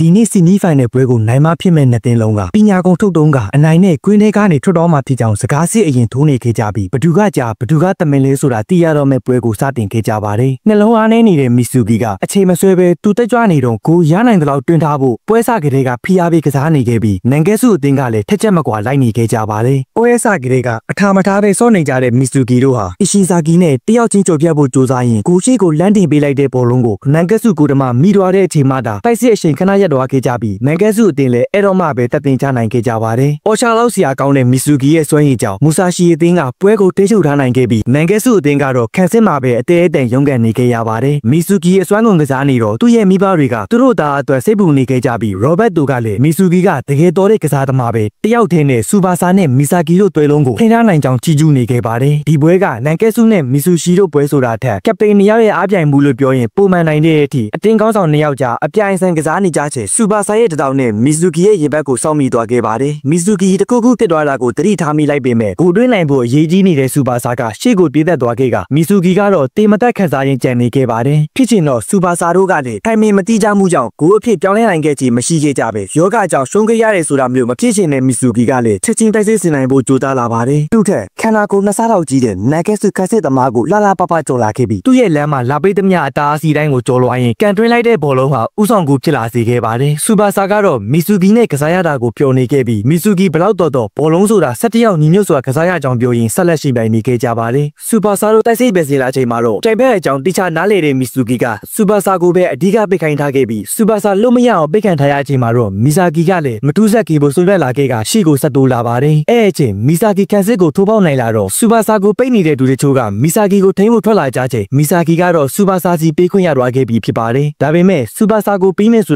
ာသိနေပြီးသားမီဆူကီကအချိန်မီဟန်သားနိုင်ခဲ့ကကောင်တာအထက်ကိုတခါတည်းစတင်ခဲ့ပါတယ်။ဒရက်ဆက်မနာတဲ့ပြပြနေတဲ့အချိန်တွေထဲနန်ဂက်ဆုခန်းစစ်တွေကလည်းအကောင်းဆုံးဖက်ထုတ်ပြီးရှေ့ကိုကန်တင်ပေးလိုက်ကနန်ဂက်ဆုအသင်းကတိုက်စစ်ပဲစင်လာခဲ့ကြပါတယ်။အဲ့ဒီအချိန်မီဆာကီရဲ့ဖတ်ကတအားမြင့်သွားခဲ့ပေမဲ့စူပါဆာကတော့ရိုနယ်ဒိုဝင်ဘူးသွားသလိုဖြစ်သွားတည်ရလားလူတရက်ကျော်အထိခုန်ပြီးကန်လိုက်တဲ့နောက်ပြန်ကန်ချက်ကြောင့်ချီပကူကိုထိုက်ထိုက်တန်တန်လှလှပပတွင်းနိုင်ခဲ့ပါတယ်။သူ့အသက်ကိုတော့ယင်ပြီးကန်နေတဲ့မီဆူကီကလည်းတကယ်တော်တဲ့တိုင်ပန်နဲ့ရင်ဆိုင်နေရတော့ဝမ်းသာပီတီဖြစ်နေခဲ့ပြီးဖြစ်နိုင်ရင်ငါစူပါဆာကိုနိုင်ချေကြောင်းတွင်းနေခဲ့ပါတယ်။ပထမပိုင်းပြီးသွားချိန်မှာတော့မီဆူကီကိုမင်ကစားလို့ဖြစ်သေးလားလို့မေးလာချိန်အဆင်ပြေရလို့သာပြန်ပြေးခဲ့ပါတယ်။ဒါပေမဲ့မီဆူကီကိုစိတ်ပူလွန်နေတဲ့မူဆာရှီရဲ့တေးမန်နေဂျာယာယိုရီကတော့စူပါဆာနဲ့တွေ့ကမီဆူကီမှာနှလုံးရောဂါရှိနေကြောင်းနဲ့7မိနစ်ထက်အပိုမကစားတင်ကြောင်းစတဲ့အကြောင်းစုံကိုပြောပြခဲ့တာကြောင့်စူပါဆာလည်းမယုံနိုင်မှုအပြင်သူ့ရဲ့တိုင်ဘက်ကောင်အတွက်စိတ်မကောင်းဖြစ်နေချိန်ယာယိုရီတောင်းဆိုလာတာကတော့ဖြစ်နိုင်ရင်မီဆူကီကိုအနိုင်ပေးလိုက်လို့ရမလားဆိုတာပဲဖြစ်ပါတယ်။အဲ့ဒီစကားတွေကြောင့်ဒုတိယပိုင်းကစားတင်လာချိန်ခိုင်မိုင်းနေတဲ့စူပါဆာကသူ့ရှိတဲ့ကနေပြေးလာတဲ့မီဆူကီကိုချော့ဖြတ်ခွင့်ပေးလိုက် လိုက်တာကြောင့်ရောဘတ်တို့လည်းဒီကောင်ဘာဖြစ်သွားတာလဲလို့အော်လာခဲ့ပြီးမီဆူဂီကလည်းငါရဲ့ယောဂအခြေအနေကိုတီးသွားတာလားလို့တွင်ရင်ဒုတိယဂိုးကိုတွင်းယူခဲ့ပါတယ်မီဆူဂီကစူပါဆာကိုသူ့ရဲ့နောက်ဆုံးပြိုင်ပွဲအဖြစ်သတ်မှတ်ထားခဲ့တာကြောင့်စူပါဆာကိုလည်းအစွမ်းကုန်ထုတ်စေချင်တာဖြစ်ပြီးအခုလိုရှော့ပေးတာကိုလိုချင်ခဲ့တာမဟုတ်တာမို့စူပါဆာကိုအတီဆော့ဖို့ပြောလာခဲ့ပါတယ်စူပါဆာကတော့မြက်ခင်းပေါ်တူးထောက်ပြီးအသွေးများနေချိန်ရာရှိရဲ့အားပေးစကားတွေကိုပြန်မြင်အောင်ကဒီအစင်းတီရအောင်ကြိုးစားလာခဲ့တဲ့အတင်းသားတွေရဲ့အားတွေကိုဖြုံးတီးပစ်တော့မှလားဒီလိုတမင်ရှော့ပြီးနေရင်ယောဂရှိလျက်နဲ့တိုက်ပွဲဝင်နေတဲ့မီဆူဂီရဲ့ပေါ်လေးစားမှုမရှိဖြစ်နေမယ်ဆိုတဲ့အတန်တွေကြောင့်အတီတရားပြန်ဝင်လာပါတယ်အဲ့ဒီနောက်ချီပါကိုတွင်းနိုင်ဖို့ကြိုးစားလာခဲ့ကြပြီးမီဆူဂီကိုအစွမ်းကုန်ရှိပြိုင်ပေးမဲ့စူပါဆာနဲ့မီဆူဂီတို့ထိတ်တိုက်တွေ့ကြချိန်မှာတော့မီဆူဂီထက်ထုတ်လိုက်ပေမဲ့ခြေဖနှောင်းနဲ့ပိတ်သွားတဲ့စူပါဆာကြောင့်မြောက်တက်သွားတဲ့ဘောလုံးကိုနှစ်ယောက်ရှင်တိုက်ကြချိန်စူပါဆာပဲတိုက်နိုင်ခဲ့ပေမဲ့ဘီးတိုင်းကိုမှန်နေခဲ့ပါတယ်မိုးကြီးတွေကြောင့်ဘောလုံးကန်ရတာအစီမပြေဖြစ်လာခဲ့ပြီးပွဲချိန်ကြာလာတာနဲ့အမျှ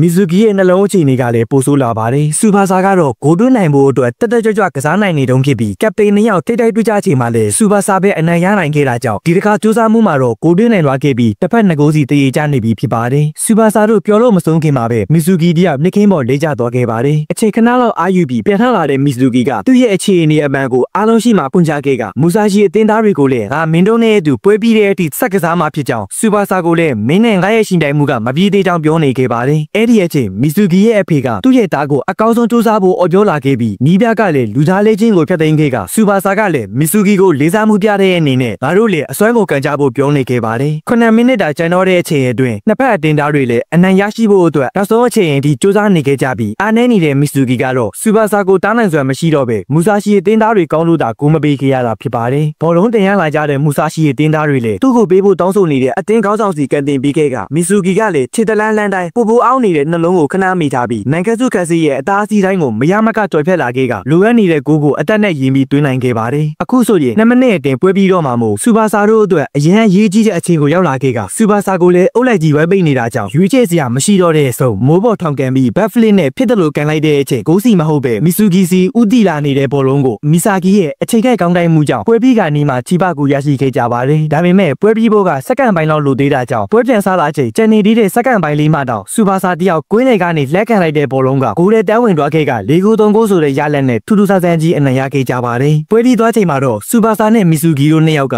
အပြန်အလှန်ချီထူးစကားတွေဆိုခဲ့ကြပြီးမီဆူဂီကလည်းငါတော့ဘောလုံးကိုစွန့်ပစ်မှာမဟုတ်ဘူးဒီယောဂကြီးတက်သွားတဲ့တနေ့ကျရင်မင်းကိုအနိုင်ယူဖို့ပြန်လာခဲ့မယ်လို့ပြောသွားခဲ့ကစူပါဆာကလည်းမင်းသားဆိုရင်တေချာဘောလုံးနိုင်မှာဖြစ်လို့စောင့်နေမယ်လို့ပြောနေခဲ့ပါတယ်ဖိုင်နယ်ပွဲစားတင်မဲ့နေ့ကိုရောက်လာချိန်မှာတော့တန်ညာတက်တာလာပြီးဖြစ်တဲ့ရရှိကပြန်ပွဲဝင်ဖို့ရောက်လာချိန်လမ်းမှာတွေ့တဲ့သူတယောက်ကဘောလုံးနဲ့တမင်တကာကန်ပြီးပညာစမ်းခဲ့ကငါဘာလို့လဲဆိုတာမင်းသိလာမှာပါလို့ပြောသွားခဲ့ပါတယ်အဲ့ဒီနောက်စူပါဆာနဲ့တွေ့ခဲ့ပြီးတင်းကိုအခုချိန်ထိတောက်ကန်ပေးတာလို့ကျေးဇူးတင်ကြောင်းပြောကကပတိန်လက်ဘက်ကလည်းမင်းနဲ့ပိုတင်တော့ပါတယ်ငါတို့တွေအတူတကွအနိုင်ယူကြတာပေါ့ကပတိန်စူပါဆာလို့ပြောနေခဲ့ပါတယ်နိုင်ကက်ဆုနဲ့ဖိုင်နယ်ပွဲမှာပြန်တွေ့ရမယ့်မေဝါအတင်းကပြန်ပွဲအတွက်အသင့်ပြင်နေချိန်ရှူဂါစီကိုရရှိနဲ့တွေ့ခဲ့တဲ့သူရောက်လာခဲ့ပြီးရှူဂါကလည်းငါဒီနေ့သွင်းမဲ့ဂိုးတွေအတွက်မင်းကိုအားကိုးနေမဲ့ဝါကာရှိလို့ပြောသွားခဲ့ပါတယ်အခုဆိုရင်နိုင်ငံအဆင့်တန်ပွဲကြီးရဲ့နောက်ဆုံးပြန်ပွဲကိုရောက်လာခဲ့ပြီးဖြစ်လို့နှစ်ဖက်အတင်းသားတွေကလည်းဖလားသိမ်းဖို့တာဆူနေကြပြီဖြစ်ပါတယ်ရိုဟိုအတင်းကအမျိုးသမီးကလည်းအတော်ဆုံးတိုက်စစ်မှုကဘယ်သူလဲဆိုတာသိရဖို့စောင့်နေခဲ့ပြီးဖြစ်ပြီးမေဝါအတင်းနဲ့နိုင်ကက်ဆုအတင်းတို့ရဲ့လူစုံသက်ဆုံတကယ်အားပြိုင်မှုအစစ်ကအခုမှစလာမှာဖြစ်ပါတယ်အားလုံးပဲနောက်တစ်နေ့ရဲ့နောက်တစ်ပိုင်းမှာပြန်တွေ့ကြပါမယ်နိုင်ငံအဆင့်တိုင်ပွဲရဲ့ဘိုးလူပွဲနေ့မှာတော့မေဝါအတင်းကပွဲစဉ်တစ်လျှောက်တခါမှပါဝင်ဘူးခြင်းမရှိတဲ့ဝါကာရှိကိုအခုလိုအရေးကြီးရဲ့ပွဲမှာမှဂူရမနေရာပေးစောခဲ့တာကြောင့်အားလုံးလေးဝါကာရှိကိုစိတ်ဝင်စားနေခဲ့ကြပါတယ်ဘိုးလူပွဲကြီးစတင်လာချိန်မှာတော့ဘောလုံးပိုင်ဆိုင်ထားတဲ့ဟျူဂါစီစူပါဆာဘောလုံးလူဖို့ပြေးဝင်လာချိန်တမင်တက်တက်ဘောလုံးနဲ့ကန်လိုက်ပေမဲ့စူပါဆာကဖနှောင်းနဲ့ပြန်ဆဲပြီးအရှိကိုဆွဲပြီးလာပါ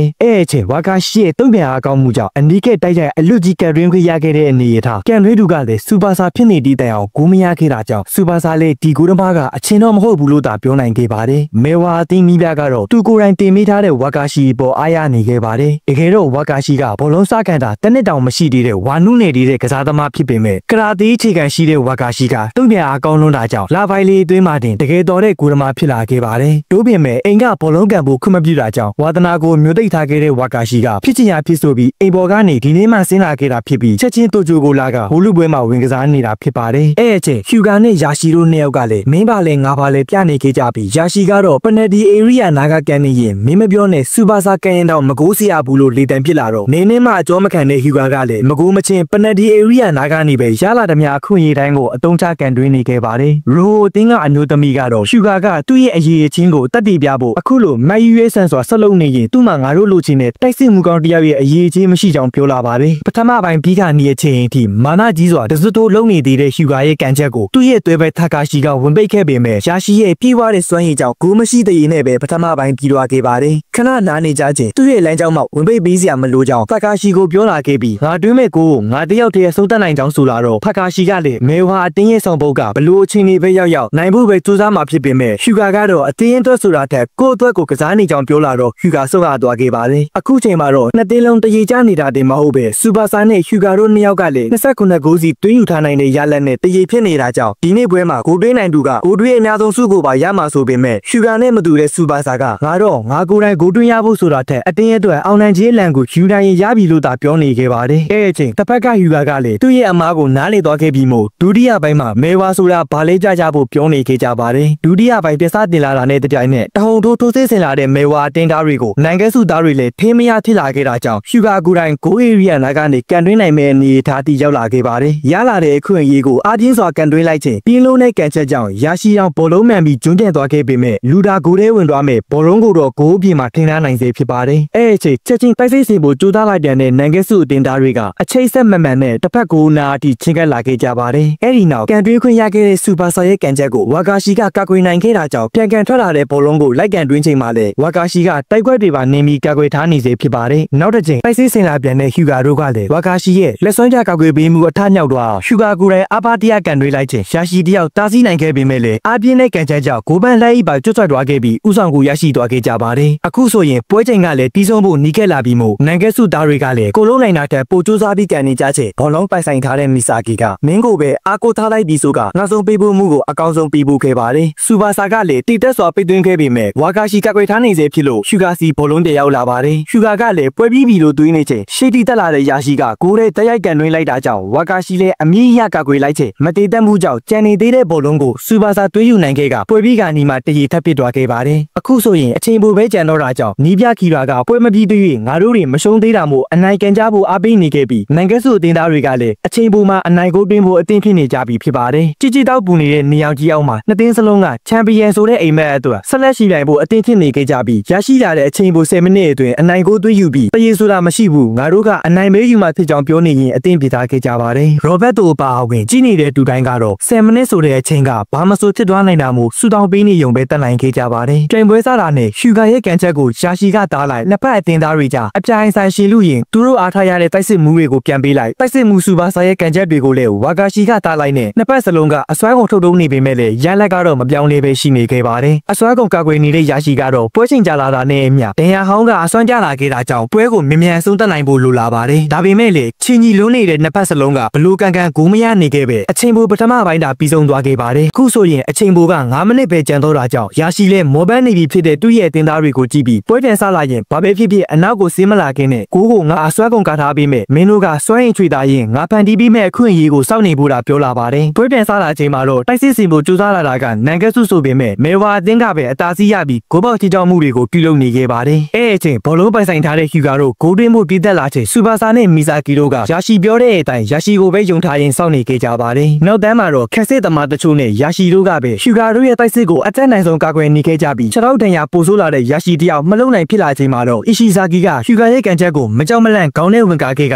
ယာရှိအမိရဖမ်းပေးနိုင်ခဲ့ပါတယ်အခုဆိုရင်စူပါဆာတို့စီဘောလုံးတရောက်လာပြီးဖြစ်လို့ကိုတွင်းနိုင်မှုကြိုးစားလာပါတယ်အဲ့အချိန်ရိုတင်းကအမျိုးသမီးကတော့ဘဒူပဲနိုင်နိုင်ငါစိတ်မဝင်စားတော့ဘူးဟျူဂါနဲ့စူပါဆာတို့နှစ်ယောက်ကတကယ်တော်တဲ့တိုက်စစ်မှုတွေပဲလို့မှတ်ချက်ပေးပြီးပြန်သွားခဲ့ကြပါတယ်ကွင်းထဲမှာတော့နောက်ဆုံးမျှော်လင့်ချက်ကိုစူပါဆာတို့ကတ်တွေးခဲ့ကြပေမဲ့ဝါကာရှိနဲ့အနောက်အထိပြေးဆင်းလာတဲ့ဟျူဂါတို့ကတားဆီးနိုင်နေစေဖြစ်ပါတယ်ဒါပေမဲ့မပြီးဆုံးသေးတဲ့ဘောလုံးကိုစူပါဆာတယောက် သူ့ရဲ့တည်တတ်တဲ့နောက်ပြန်ကန်ချက်နဲ့ကန်တွင်းလိုက်ခြင်းတားဆီးချိန်အောင်မရလိုက်ပဲကိုတွားခဲ့ပါတယ်။အဲ့ဒီကိုကြောင့်နန်ကက်စုအသင်းကအနံ့ရတွားခဲ့ပေမဲ့အိမ်ကနေစီးပြီးတော့အိမ်မန်တော်လိုက်လာခဲ့သူဝါကာရှိကတော့အယုတ်ကျိုးပြက်ကြည်ကွဲနေခဲ့ပါတယ်။အဲ့အချိန်ဝါကာရှိမတိအောင်လာကြည့်နေတဲ့သူ့အဖေကတော့တွဲကောင်းတစ်ခုကိုမြင်ခဲ့ရတာမို့မင်းလှုပ်ချင်ရတာလို့ပြောရင်လက်ထွက်သွားခဲ့ပါတယ်။ရှူဂါတို့ကလည်းအကောင်းဆုံးကြိုးစားခဲ့ကြလို့ပရိသတ်တွေကအော်ဟေးအားပေးနေခဲ့ကြပြီးကွင်းထဲမှာသာရန်သူတွေဆိုပေမဲ့ကွင်းပြင်ပမှာတော့အချင်းချင်းလက်ဆွဲနှုတ်ဆက်ပြီးကိုယူရောင်းနေပြောနေခဲ့ကြပါတယ်။ရောဘတ်တိုကတော့စူပါဆာကဂျပန်နိုင်ငံရဲ့အကောင်းဆုံးဘောလုံးသမားဖြစ်လာမဲ့သူဆိုတာကိုယုံကြည်သွားခဲ့ပြီးကွင်းထဲကစူပါဆာကတော့နန်ကက်စုအသင်းအတွက်အောင်နိုင်ခြင်းလန်ကိုဝှေ့ရမ်းနေခဲ့ပြီးဖြစ်ပါတယ်။ဒီနေ့ရဲ့ဘောလုံးပွဲမှာရေကုန်ရေကန်းကစားခဲ့ကြတဲ့တယောက်ကြီးစီကမနက်ဖြန်မှာအတောက်ပဆုံးကျေပွင့်တွေဖြစ်လာလိမ့်မယ်ဆိုတဲ့တွေးတောတန်တွေနဲ့အတူနိုင်ငံအစိတ်တံပွဲကြီးကပြီးဆုံးသွားခဲ့ပါတယ်။စူပါဆာတယောက်သူ့ရဲ့အတော်ဆုံးဘောလုံးသမားဖြစ်လာဖို့ဆိုတဲ့ခရီးရှည်ကြီးမှာဘာတွေဆက်ကျသွားမှာလဲဆိုတာကိုတော့နောက်တနေ့ရဲ့နောက်တစ်ပိုင်းမှာဆက်တင်ပြတော့ပါမယ်။စူပါဆာတို့ရဲ့နိုင်ငံအစိတ်တံပွဲတွေပြီးသွားတဲ့နောက်မှာတော့ရောဘတ်တို့လည်းသူ့ရဲ့မျက်လုံးတွေကဘောလုံးပြန်ကစားနိုင်ဖို့မဖြစ်နိုင်တော့ပေမဲ့ဘောလုံးနောက်ကိုပဲရီယူမူလိုက်နေသူစူပါဆာကိုမြင်တော့သူဘာလို့တင်နေဆိုတာကိုနားလည်သွားပြီးမို့ဘရာဇီးကိုပြန်ဖို့ဆုံးဖြတ်ခဲ့ပါတယ်။လေ့ကျင့်ရေးစီးနေကြတဲ့စူပါဆာတို့စီကိုတော့ထိုအသင်းကအမျိုးသမီးမာဆူမိုတိုရောက်လာခဲ့ပြီးပရိုကစားသမားတွေအမြောက်အများမွေးထုတ်ပေးနေတဲ့သူတို့အကြောင်းကိုပြောင်းလာဖို့မက်လောက်စရာကမ်းလှမ်းမှုတွေနဲ့ကမ်းလှမ်းလာပါတယ်။ရှူကလည်းထိုအကြောင်းကိုရောက်နေပြီဖြစ်လို့မင်းတို့နှစ်ယောက်သာအတူဆော့ကြရင်အကောင်းဆုံးတစ်ပတ်တွေဖြစ်လာမှာလို့ပြောနေခဲ့ပြီးတခြားစဉ်းစားထားပါနောက်တစ်ခါပြန်လာခဲ့မယ်လို့ပြောသွားခဲ့ပါတယ်။အီရှီဇာကီတို့တိုက်ကတော့ထိုလိုအကြောင်းမျိုးကလာကမ်းလှမ်းကြီးခင်ရတဲ့စူပါဆာအတွက်အပျော်လွန်နေခဲ့ကြပြီးဒီပုံစံတိုင်းဆိုရင်တော့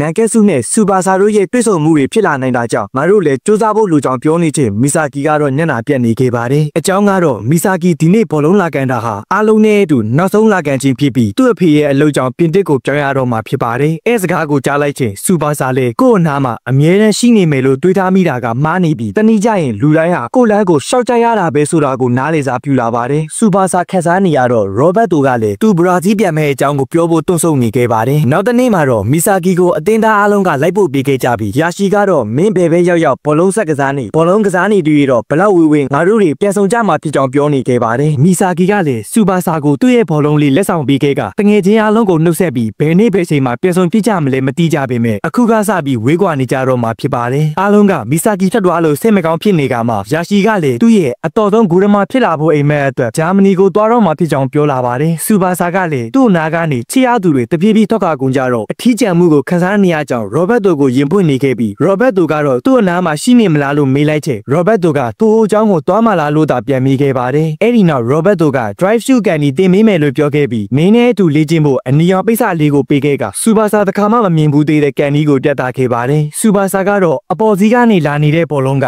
နားရောက်မှချက်ချင်းကြီးအောက်ဘက်ကိုဒါရရှိပြောင်းသားပုံကြောင့်တဘောကျနေခဲ့ပြီးရောဘတ်တိုရဲ့စိတ်ထဲမှာတော့ငါမင်းကိုနောက်ဆုံးပေးတဲ့လက်ဆောင်လို့သာတွေးနေခဲ့ပါတယ်။နောက်တနေ့မှာတော့စူပါဆာအတွက် drive shoot ကန်ဒီကိုတိကျရေးပေးခဲ့ပြီးငါပါဇက်ကနေနှုတ်ဆက်စကားမပြောနိုင်တာကြောင့်စာပဲရေးထားခဲ့ကြောင်းတွေရေးပြီးစူပါဆာမနိုးခင်ထွက်သွားခဲ့ပါတယ်။စူပါဆာနိုးလာချိန်မှာတော့စာတစောင်းနဲ့အတူရောဘတ်တိုထွက်သွားပြီဆိုတဲ့သတင်းကိုကြားလိုက်တာနဲ့တပြိုင်နက်ချက်ချင်းပြေးလိုက်သွားခဲ့ပေမဲ့နောက်ကျသွားခဲ့ပြီးဖြစ်ပါတယ်။အဲ့လိုနဲ့တယောက်တည်းဘောလုံးကွင်းရှိရာစီကိုပြန်လာခဲ့ပြီးအနီရောင်ပိတ်စလေးကိုကြည့်ကတငယ်ချင်းတွေထွက်ခွာသွားမှုအပြင်ရောဘတ်တိုပါအဝေးကိုထွက်သွားပြီးမို့စူပါဆာတယောက်မိုးရီတွေထဲမှာအထီးကျစွာငိုကြွေးရင်းသာကြံနေခဲ့ပါတယ်။ညဘက်ရောက်တော့ရောဘတ်တိုထားပေးခဲ့တဲ့စာတွေကိုဖတ်ရင်အချိန်တစ်ခုကြာလာချိန်မှာတော့ရောဘတ်တိုကဘရာဇီးမှာလူငယ်အသင်းကြီးပြလုံနေခဲ့ပြီးဖြစ်ပြီးရောဘတ်တိုစီစူပါဆာရဲ့စာတစ်စောင်ရောက်လာပါတယ်။စာထဲမှာတော့နေကောင်းပါရဲ့လားရောဘတ်တိုကျွန်တော်အခုထိတော့ drive shoot ကိုမကျွမ်းသေးဘူး။တနေ့တော့တီချာပေါက်ကန်နိုင်မှာပါ။ကျွန်တော်ဘယ်ကိုမှမပြောင်းပဲတငယ်ချင်းတွေရှိတဲ့နန်ကက်စုမှာပဲဆက်နေကြောင်းရေးထားခဲ့တာကြောင့်ရောဘတ်တိုလည်းတငယ်ချင်းတွေကိုပဲရွေးချယ်ခဲ့တာပေါ့။စူပါဆာပီတာပါပြီတယ်လို့ပြောရင်သူ့ရဲ့ဘရာဇီးကတပည့်တွေနဲ့စူပါဆာတို့ထိတ်တိုက်ဘောလုံးရှိကန်နိုင်မဲ့အချင်းကိုစောင့်နေမယ်လို့တွေးရင်စူပါဆာအတွက်ပီတီဖြစ်နေခဲ့ပါတယ်။အခုဆိုရင်ရောဘတ်တိုဘရာဇီးတန်သွားတာ2နှစ်ကြာလာခဲ့ပြီးစူပါဆာကလည်းအီရှီဇာကီတို့နဲ့အတူနန်ကက်စုကျောင်းမှာပဲဆက်သက်ရင်မနစ်ကကျင်းပခဲ့တဲ့နိုင်ငံအဆင့်ပြိုင်ပွဲမှာလည်းဟျူဂါပါဝေနဲ့ဖိုဟိုအတင်းကိုအနိုင်ရခဲ့လို့2နှစ်ဆက်တိုက်နိုင်ငံအဆင့်ချန်ပီယံဖြစ်နေခဲ့ကြပြီးဖြစ်ပါတယ်။ကျောင်းသေးချိန်မှာတော့ဘာလိုနဲ့ငါတို့တောင်အထက်တန်းရောက်တော့မယ်လို့ပြောနေခဲ့ကြရင်ဒီနေ့နွေရာသီကျင်းပမယ်နိုင်ငံအဆင့်ပြိုင်ပွဲမှာလည်းချန်ပီယံဖြစ်အောင်လုပ်ဖို့ဆန္ဒရှိနေခဲ့ကြပါတယ်။အမနာဂါဇာဝါကလည်းနန်ကက်စုအတင်းရဲ့မန်နေဂျာလုပ်နေခဲ့ပြီးအီရှီဇာကီကတော့သူကစူပါဆာရဲ့အနားမှာနေရရင်ပျော်နေသူကြီးလို့စနေခဲ့တာကြောင့်လက်ရိုက်ခံနေခဲ့ရပါတယ်။တစ်ဖက်မှာတော့ထို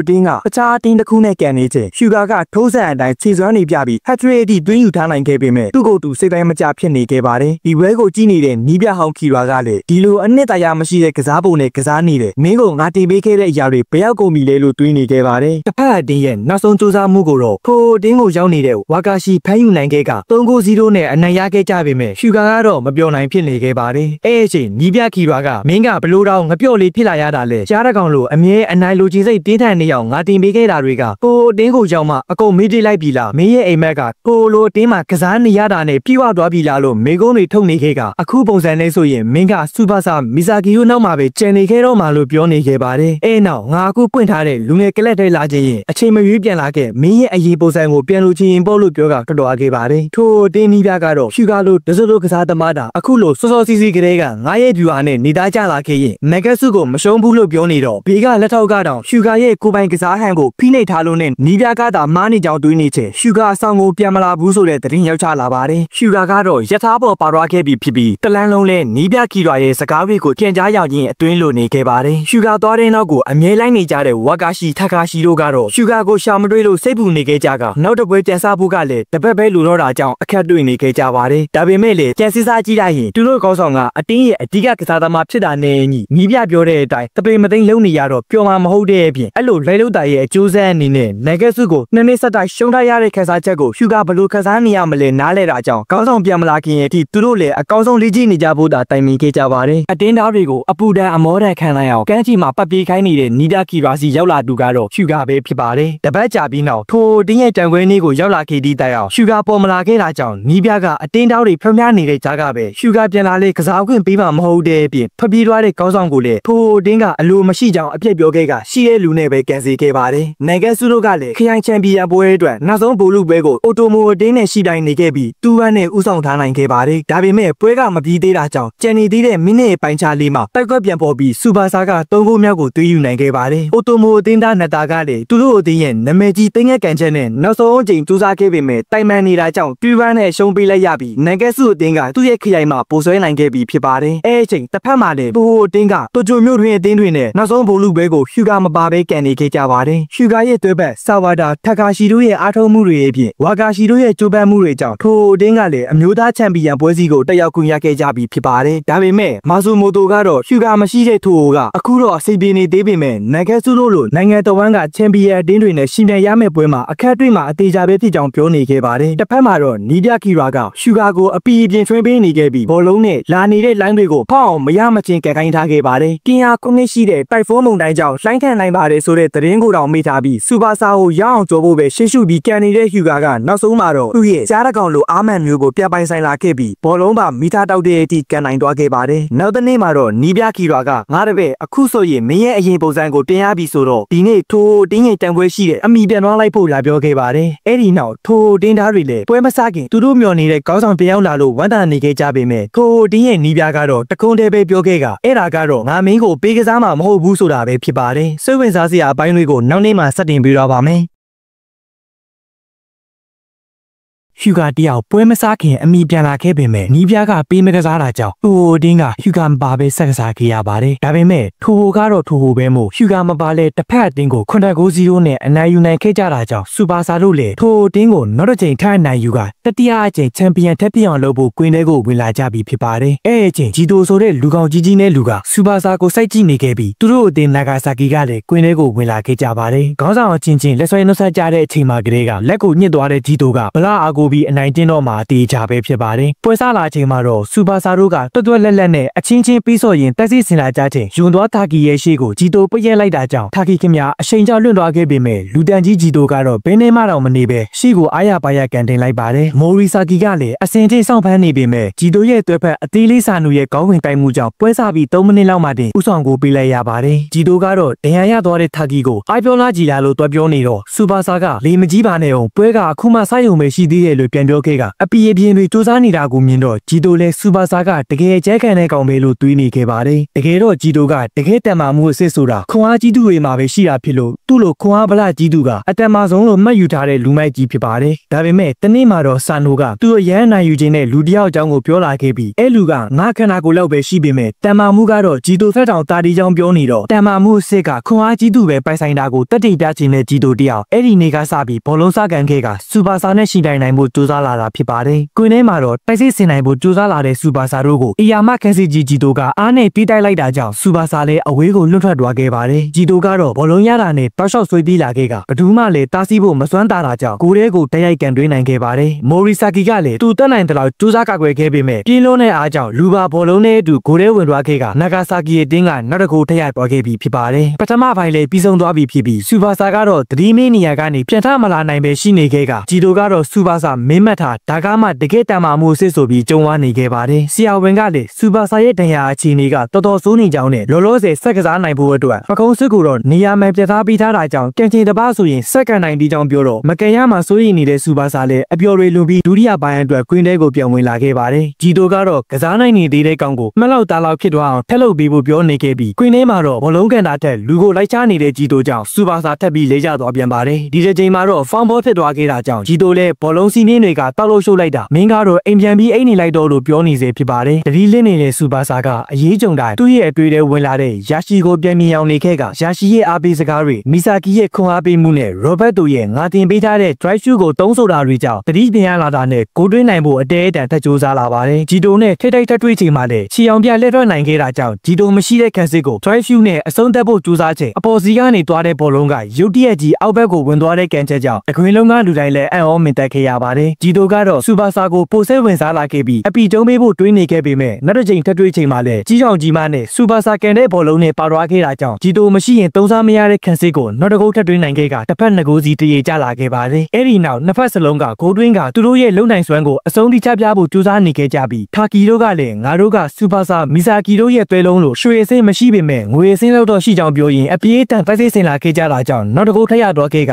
နန်ကက်စုအသာစီရလာခဲ့ပြီးဖြစ်ပါတယ်။နောက်ဆုံးမှာတော့အဲ့ဒီရလက်အတိုင်းပွဲပြီးသွားခဲ့တာကြောင့်စူပါဆာပခုံးစိတ်လွဲရကြိုနှက်သွားခဲ့ပြီးဂျီတိုကလည်းသူ့ကိုအကောင်းဆုံးလှည့်စားပြီးအနိုင်ကရောနိုင်တဲ့စူပါဆာကတကယ်တမ်းပါတယ်ဆိုတာကိုလက်ခံသွားခဲ့ပါတယ်။ငိုနေတဲ့ဆာနိုကိုလည်းနောက်တနေ့ကြံပါတီးတယ်ကွာယောက်ျားလိုနေစမ်းပါလို့ပြောရင်ခေါ်သွားခဲ့ပါတယ်။အားကြီးတဲ့ဂျီတိုငငယ်ရွယ်ရွယ်နဲ့ drive shoot ကန်နေတဲ့စူပါဆာပြီးတော့ဟီကာရိုကိုမျက်မှန်တဲ့လူတစ်ယောက်ကအနီးကဲစောင့်ကြည့်နေခဲ့ပါတယ်။တစ်ဖက်မှာလည်းဖူရာနိုအသင်းကောင်းဆောင်ဟီကာရူကစူပါဆာတို့လိုပါရမီရှင်တွေမဟုတ်ပေမဲ့ငါလိုတဲဟောတစ်ယောက်ကလည်းအခွင့်အရေးကိုတာတခြားအသုံးချနိုင်ရင်အနိုင်ရနိုင်ကြောင်းတွေးနေခဲ့ချိန်မနက်ကမျက်မှန်တဲ့အမျိုးသားခတာဂီရီကိုပြင်သစ်ကမ္ဘာဘောလုံးလူငယ်ပွဲအတွက်လူရွေးမှုအစဉ်တည်းရဲ့လာလို့တစ်ဖက်ကမေးလာပါတယ်။ခတာဂီရီကဟက်ဒီလေးတင်းထဲကအကောင်းဆုံးကစားသမားတွေကိုရွေးချယ်သွားဖို့စဉ်းစားထားကြောင်းနောက်ပြီးစူပါဆာနဲ့ရှင်ပယ်နိုင်တဲ့သူကိုလည်းရှာတွေ့ထားပြီးဖြစ်ပြီးသူ့ရဲ့တင်းကအဲ့ဒီလောက်ကြီးကောင်းနေတာမဟုတ်ပေမဲ့ထိပ်ဒီလေးတင်းထဲဝင်နေတာကကောင်းဆောင်ဟီကာရူကြောင့်ဖြစ်ကြောင်းပြောနေခဲ့ပါတယ်။နောက်တစ်နေ့မှာတော့ထိုတင်းကနောက်တစ်ဆင့်တက်နိုင်ဖို့အတွက်ကန်နေကြချိန်စူပါဆာကတော့ပတ်တီစီးနေရင်အလုရှုပ်နေခဲ့ပါတယ်။ခဏကြာတော့အီရှီဇာကီတို့က2-1နဲ့နိုင်ပြီးဟျူဂါဝီမကန်တာတောင်စီမီဖိုင်နယ်ရောက်သွားပြီဖြစ်ကြောင်းလာပြောခဲ့ပါတယ်။နောက်တစ်ဆင့်ရောက်သွားပြီဆိုတော့နန်ကက်ဆုနဲ့ဖူရာနိုတို့နှစ်တင်ထိပ်တိုက်တွေ့ရမယ့်ပွဲကိုရောက်လာခဲ့ပြီးဖူရာနိုတင်းရဲ့မန်နေဂျာကလည်းအသင်းသားတွေကိုသူမကိုယ်တိုင်လှုပ်ထားတဲ့ခေါင်းစည်းတွေဝေပေးနေခဲ့ပါတယ်။အဲဒီနောက်နှစ်တင်းစလုံးကွင်းထဲမှာနေရာယူထားခဲ့ကြပြီးကြံပွဲကိုခက်မြက်မြက်ပဲစတင်ခဲ့ကြပါတယ်။ပွဲစားချိန်မှာတော့နှစ်ဖက်စလုံးကတယောက်နဲ့တယောက်ပညာဆိုင်ရုံလောက်ပဲလုပ်နေခဲ့ကြပြီးပွဲလာကြီးနေတဲ့ခတာဂီရီကပွဲချိန်ဆွဲလေးဖူရာနိုကရှိုးမိုးပုံများလေးဖြစ်ကြောင်းပြောနေချိန်ကွင်းထဲကဟီကာရူကတော့ဘောလုံးပြန်ရလာတာနဲ့ခက်တီတီပဲတတိလုံးတက်ချလာပါတယ်။ရုတ်တရက်အုပ်လိုက်ကြီးပြေးဝင်လာတော့နန်ကဲစုသားတွေလည်းနည်းနည်းတော့ကြောင်သွားခဲ့ပေမဲ့အကောင်းဆုံးကာကွယ်ထားနိုင်ခဲ့ကြပါတယ်။ဒါပေမဲ့တိတ်တောင်မကြလိုက်ပဲဟီကာရူကဘောလုံးတရားလာခဲ့ချိန်အချိန်ပြည့်နှင်းဖုံးနေတဲ့မြို့လေးအတွက်ချန်ပီယံဖလားတစ်လုံးတော့ယူပေးချင်နေတဲ့ဟီကာရူကအမြဲအဝေးကိလေ့ကျင့်နေခဲ့တာကြောင့်တကယ်ကွင်းထဲကန်ချိန်မှာလည်းအမားအယွင်းမရှိကန်တွင်းနိုင်ခဲ့ပါတယ်။ပထမပိုင်းရဲ့လက်ကျန်မိနစ်တွေမှာစူပါဆာကသူ့ရဲ့ပကုံးထရာပိုဆိုးလာမယ်ဆိုရင်တော့အနိုင်ကိုတရားပေါက်ရရှိနိုင်တဲ့ drive shoot ကိုဆက်သုံးနေခဲ့ပြီးတရီအရယူထားနိုင်ခဲ့ပါတယ်။ပထမပိုင်းခဏနားနေချိန်ဆီယာဝန်က drive shoot ထက်ကန်ရင်အရန်ကိုထန်တော်ရနိုင်တယ်လို့သတိပေးခဲ့ပေမဲ့ပွဲပြန်စားလာချိန်မှာနောက်တစ်ချိန်ထက်လို့ဖို့တူလာလာချိန်ဟီကာရူတာစီးနိုင်ခဲ့ပေမဲ့စူပါဆာကချက်ချင်းအကွက်ပြောင်းပြီးစက္ကန့်ခဲ့တာကြောင့်ဂိုးတွားခဲ့ပေမဲ့အကြနာမဲ့စူပါဆာကိုဟီကာရူကဝေခံပေးခဲ့ပါတယ်။ပွဲချိန်ပူကြလာတာနဲ့အညီအေးပန်းကလာတဲ့ဖူရာနိုအတင်းကအခုအပူချိန်ကိုမခံနိုင်တာကြောင့်သူများတက်နှစ်ဆပူမောလာခဲ့ကြပေမဲ့ဟီကာရူကတော့အားလုံးကိုခွာတက်အောင်ပြောရင်ချီပါကိုထပ်တွင်းနိုင်ခဲ့ပါတယ်။အဲ့အချိန်စူပါဆာရဲ့ပကုံးတရားကပိုဆိုးလာတာကြောင့်ဒီပြကလူစားလဲဖို့အထိကြံစီခဲ့ပေမဲ့စူပါဆာကငါးအနေနဲ့အားလုံးနဲ့အတူနောက်ဆုံးအထိတိုက်ပွဲဝင်သွားမယ်လို့ပြောနေတော့စက်ကစားခွင့်ပေးခဲ့ပါတယ်။စူပါဆာတို့နိုင်သွားမှလားအားကစားသမားပီတာတဲ့ဟီကာရူတို့ပဲနိုင်သွားမှလားဆိုတာကိုတော့နောက်တစ်နေ့ရဲ့နောက်တစ်ပိုင်းမှာစတင်ပြီးတော့ပါမယ်။အခုကြည့်နေတဲ့လူတွေထဲကတစုံတစ်ယောက်လောက်ကျွန်တော်ကိုကူညီပေးခြင်းနဲ့ဆိုရင်ဗီဒီယိုကိုအမြဲတမ်း VPN နဲ့မကြည့်နိုင်ရင်တောင်ဗီဒီယိုကြည့်ပြီးတာနဲ့ like လေးနှိပ်ပြီးအဆင်ပြေတဲ့ comment တစ်ခုလောက်ရေးပေးခဲ့ရုံတည်းကျွန်တော်ကိုအများကြီးကူညီပေးနိုင်ပါတယ်ခင်ဗျာ။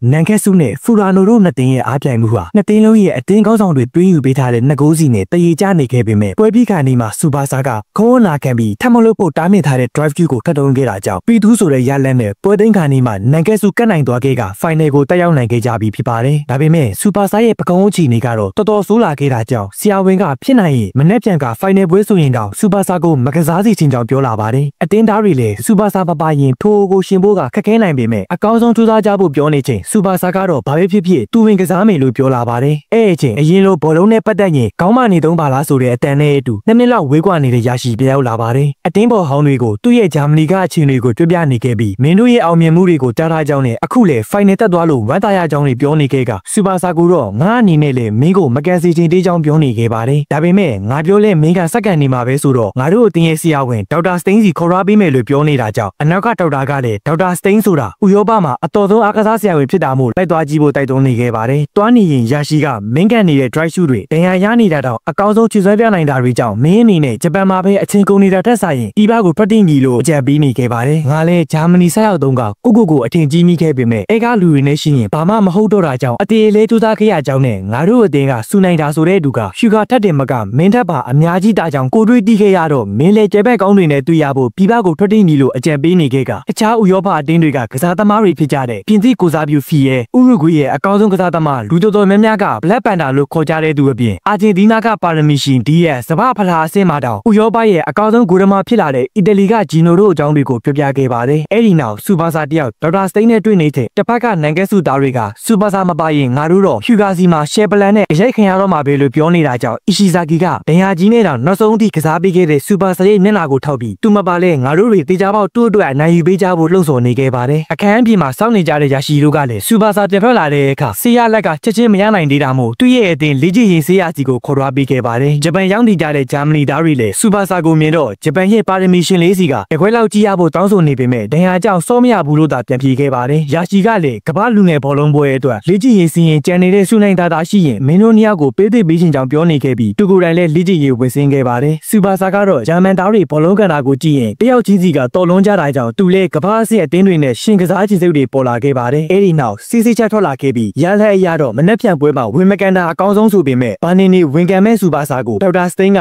မင်းကန်ချင်တပားဆိုရင်ငါလက်ပူတိုက်ကုသပေးလိုက်မယ်။ဒါပေမဲ့မိနစ်30ပဲကန်ဖို့တီချာမာနေခဲ့ပါတယ်။တစ်ဖက်မှာတော့နီးပြရဲ့နှစ်တာသက်တွေခန်းစားနေရတဲ့ဟျူဂါကမနှက်ဖြန့်ပွဲမှာတော့သူ့ကိုဝေကန်ခွင့်ပေးဖို့ဆုတောင်းရင်းလေ့ကျင့်နေခဲ့ပါတယ်။ဒါပေမဲ့သူ့ကိုကန်ခွင့်ပေးဖို့ကမသေးကြတာကြောင့်နီးပြစီသွားပြီး9နာရီကွင်းထဲရောက်လာခဲ့ဖို့ချိန်ခဲ့ပါတယ်။အတင်းသားတွေကလည်းခေါင်းဆောင်နဲ့နီးပြတို့ချီးတိုးကြပြီးအထင်းနဲ့လိုက်ချောင်းကြည့်ကြချက်စူပါဆာကိုအနိုင်လိုခြင်းနဲ့စိတ်နီးပြခီရာတင်ပေးခဲ့တာတွေကိုပြသခြင်းစိတ်ပိုတင်းကိုဖလားယူပေးခြင်းစိတ်တွေကိုရှေ့တန်းတင်ပြီးသူ့ရဲ့မာနာကိုချကဝေကန်ခွင့်ပေးဖို့ဒူးထောက်တောင်းဆိုခဲ့ပါတယ်။ခေါင်းမလုံးနဲ့နီးပြကတော့မင်းမရှိတာနဲ့ပဲထိုးဟိုဆိုတာသုံးစားမရတဲ့အတင်းဖြစ်သွားမှာမဟုတ်ကြောင်းပြောပြီးမင်းလိုလှုပ်ချင်တိုင်းလှုပ်သွားတဲ့အတင်းသားမျိုးကိုမလိုတော့ကြောင်းပြောနေတော့တခြားအတင်းသားတွေကပါအပြေးလေးရောက်လာခဲ့ကြကဟျူဂါကိုပေးကစားဖို့အထိုင်တူတောင်းဆိုခဲ့ကြပါတယ်။အဲတော့မှနီးပြလည်းမင်းဝင်ကစားခြင်းရင်မင်းတကယ်ချင်းတွေဖြစ်ကြတဲ့ဂိုဒမဝါကာရှိတိုက်စစ်မှုဆိုရီမာချီနဲ့ကွင်းလေလူဆာဝါဒါတို့၃ယောက်ကိုကြော်ပြီးဂိုတွင်းပြဖို့စိန်ခေါ်ခဲ့ပါတယ်။စိန်ခေါ်မှုကိုစတင်ခဲ့ကြချိန်နီးပြကိုအယူလို့မရမှန်တိကျတဲ့ဆာဝါဒါတို့ကအတီဆော့ပေးခဲ့ကြပေမဲ့မုန်တိုင်းကြားမှာအပြင်းထန်လေ့ကျင့်ခဲ့တဲ့ဟျူဂါရဲ့ထိုက်ကားရှုကိုတော့ခေသူတွေမဟုတ်ကြတဲ့၃ယောက်စလုံးတားဆီးချိန်တောင်မရလိုက်ကြပါဘူး။အဲဒီကန်ချက်ကိုမြင်တော့နီးပြလည်းမနှက်ဖြန့်ပွဲအတွက်လူစရင်းကိုချက်ချင်းကြီးညာပေးခဲ့ပြီးအဲထဲမှာဟျူဂါလည်းပါဝင်လာပါတယ်။နောက်တနေ့ရဲ့ပွဲမှာတော့လူ3000ကျော်ဆန်တဲ့ကွင်းကြီးထဲမှာကွင်းပြေကွင်းရှက်လာအားပေးကြတဲ့ပရိသတ်တွေကနန်ကက်ဆုနဲ့ထိုရိုးရဲ့အားပြိုင်မှုကိုစောင့်နေကြပြီဖြစ်ပါတယ်။နန်ကက်ဆုအသင်းကတော့စူပါဆာကိုဒုတိယပိုင်းမှာဝင်ကစားခိုင်းမှာဖြစ်လို့ပထမပိုင်းကိုတော့ကိုယ့်အသင်းသားတွေအပေါ်ပဲအလုံးစုံယုံကြည်ထားရတော့မှာဖြစ်ပါတယ်။ကွင်းလေစန်တာမှာထီရက်နေတဲ့ဟျူဂါကသူ့ရဲ့ကြံပဲစူပါဆာမထွက်လာတော့ထွက်လာအောင်လုပ်ပြီးမယ်ဆိုပြီးပွဲစားတင်တာနဲ့ရက်နေတဲ့ကွင်းလေကနေပဲသူ့ရဲ့ထိုက်ကားရှုကိုအသုံးပြုခဲ့တာကြောင့်ဘယ်သူမှထင်မထားတဲ့ဖြစ်ရဖြစ်လို့တားဆီးနိုင်ခြင်းမရှိခဲ့ကြပဲတိုင်ပန်ပြီးဘောလုံးပါကွတ်ထွက်သွားလို့သာကိုမပေးခဲ့ရတာဖြစ်ပါတယ်။စူပါဆာအပါအဝင်လူတိုင်းလည်းမယုံနိုင်ဖြစ်ခဲ့ကြပြီးတကယ်ရင်ဆိုင်နေရတဲ့နန်ကက်ဆုသားတွေလည်းတွေးပြတ်သွားတာတော့မှန်ပေမဲ့တွေးမကြောင်ကြတဲ့နန်ကက်ဆုသားတွေကသူတို့ရဲ့အစွမ်းကိုလည်းပြသဖို့ကြိုးစားလာပါတယ်။တစ်ဖက်ကဆာဝါဒါတို့ကလည်းအသေးအတန်ဖက်ထုတ်ပြီးဟျူဂါစီပြန်ဖို့ပေးခဲ့ကဟျူဂါကလည်းထိုက်ကားရှုကိုထပ်တုံးခဲ့တာကြောင့်ပိုတင်းရဲ့အဖွင့်ကတော့လှသွားခဲ့ပြီးဖြစ်ပါတယ်။စူပါဆာလည်းအခုပဲဝေကန်လိုက်တော့မယ်လို့ဆိုလာချိန်နီးပြကအီရှီဇာဂီတို့လည်းအကောင်းဆုံးလုပ်ပေးနေတာဖြစ်လို့ပထမပိုင်းပြီးအောင်တော့စောင့်ဖို့ဖြောင်းပြနေချိန်ကွင်းထဲမှာလည်းထိုက်ကားရှုထက်ခံတော့မယ်ဟျူဂါရဲ့အရှိကိုအီရှီဇာဂီကထုံးစံအတိုင်းမကြောက်မလန့်ဝန်ခံခဲ့ပေမဲ့သူကဘောလုံးနဲ့ပါသွားခဲ့ကဒုတိယကိုထည့်ရသွားပြန်ပါတယ်။အဲ့လောက်ကြီးပြင်းတဲ့ကန်ချက်တွေကိုကာကွယ်နေရတဲ့ဂိုဒမမိုရီဆာဂီကတော့ကြောက်တူးတုံနေခဲ့ပြီးဖြစ်ပါတယ်။ဟျူဂါကတော့စူပါဆာကိုစိန်ခေါ်ရင်းမင်းမထွက်လာရင်အခုလိုစက်တိုက်တွေးနေမယ်ဆိုပြီးနောက်တစ်ချိန်ကန်လိုက်ချ ချိန်မှာလည်းအသားအစီးမရှိကိုထက်ရခဲ့တာကြောင့်တူရီစီအထိကွာလာခဲ့ပြီးကန်ကောင်းစွာနဲ့ပထမပိုင်းလည်းပြီးသွားခဲ့ပါတယ်ဒုတိယပိုင်းမှာတော့အားလုံးစောင့်မျှော်နေတဲ့စူပါဆာနဲ့ဟျူဂါတို့ရဲ့အားပြိုင်မှုကိုမြင်တွေ့ရတော့မယ့်အပိုင်းကိုရောက်လာခဲ့ပါတယ်တွန်းကိုအနေနဲ့စောင့်နေရတဲ့စူပါဆာတကယ်ရောခံပတ်နိုင်မှာလားဆိုတာစူပါဆာရဲ့တိုင်ဘက်ဟောင်းတွေနဲ့ကွင်းထဲကလူတိုင်းစိတ်ဝင်စားနေခဲ့ကြပါတယ်ကွင်းထဲမှာတော့စူပါဆာဝင်လာတာနဲ့ကစားကွက်ပြန်လာတဲ့နန်ဂက်စုအသင်းကတိုက်စစ်ဆင်လာကြချိန်စူပါဆာရဲ့ကန်ချက်ကလည်းဘောလုံးပေါက်ပြဲစီပြန်တာကြောင့် Drive Shoe နဲ့ Tiger Shoe တို့အားပြိုင်မှုလို့တောင်ပြောရမလို့ဖြစ်လာပါတယ်ဟျူဂါကတော့9ရဲ့ Tiger Shoe ကပိုတာကြောင့်တက်တည်ပြခဲ့က4-0နဲ့ထပ်ပြီးဦးဆောင်ထားနိုင်ခဲ့ပြန်ပါတယ်စူပါဆာတို့ကလည်း Drive Shoe ကန်နိုင်ဖို့အတင်းလိုက်ပိတ်နေတဲ့အသားအစီတိုင်းကိုကြော်ပြီးကန်နေလိုက်ချိန်တစ်ဖက်ကိုဓမားကလည်းဝါကာရှီဖြစ်လို့ထင်တယ်လို့မလွယ်ကူခဲ့ပဲဝါကာရှီကစူပါဆာရဲ့ Drive Shoe ကိုတားဆီးနိုင်တဲ့ပထမဆုံးကိုဓမားဖြစ်လာဖို့နီးစပ်ခဲ့ပေမဲ့ပြင်းလုံးနဲ့အားကဝါကာရှီကိုပါကိုရဲဆွဲကိုတွားခဲ့တာကြောင့်ချီပါကိုတလုံးယူနိုင်ခဲ့ကြပါတယ်ဒါပေမဲ့လည်းထက်လိုက်ရမှာကတွန်းကိုကြီးအောင်ကြံနေတာကြောင့်မြင်းမဲဆဆန်ပိုက်စစ်ဆင်လာကြချိန်ဝါကာရှီနဲ့စူပါဆာတို့ရဲ့လီဘော်တိုက်ပွဲဖြစ်ပွားခဲ့တာကြောင့်နှစ်ယောက်လုံးအကြနာခဲ့ကြပါတယ်ပကုံးထရာရှိနေတဲ့ဘန်နယ်မှာကြားတဲ့စူပါဆာကိုအားလုံးကအခုလောက်ထိမစွန့်စားဖို့ပြောနေခဲ့ကြပြီးဝါကာရှီကလည်းဘယ်ဘက်ပကုံးထိထွားခဲ့ပေမဲ့အစီအပြေလို့သာပြန်ပြောခဲ့ပါတယ်အဲ့ဒီနောက်တောင်းကန်ဘောကန်နေလိုက်ချိန်ဝါကာရှီပေါ်ထုတ်နိုင်ခဲ့ပေမဲ့စူပါဆာကအတင်းတက်ဆဲပြီးကန်တွေးလိုက်တဲ့အချိန်မှာလည်းထပ်ပြီးတားဆီးနိုင်ခဲ့ပါတယ်ဒါပေမဲ့ဟျူဂါကတော့ဝါကာရှီရဲ့ပကုံးကပုံမှန်မဟုတ်တာကိုသတိထားမိသွားတာကြောင့်အကျိုးအကြောင်းမေးကြည့်တဲ့အခါဘယ်ပကုံးမရလ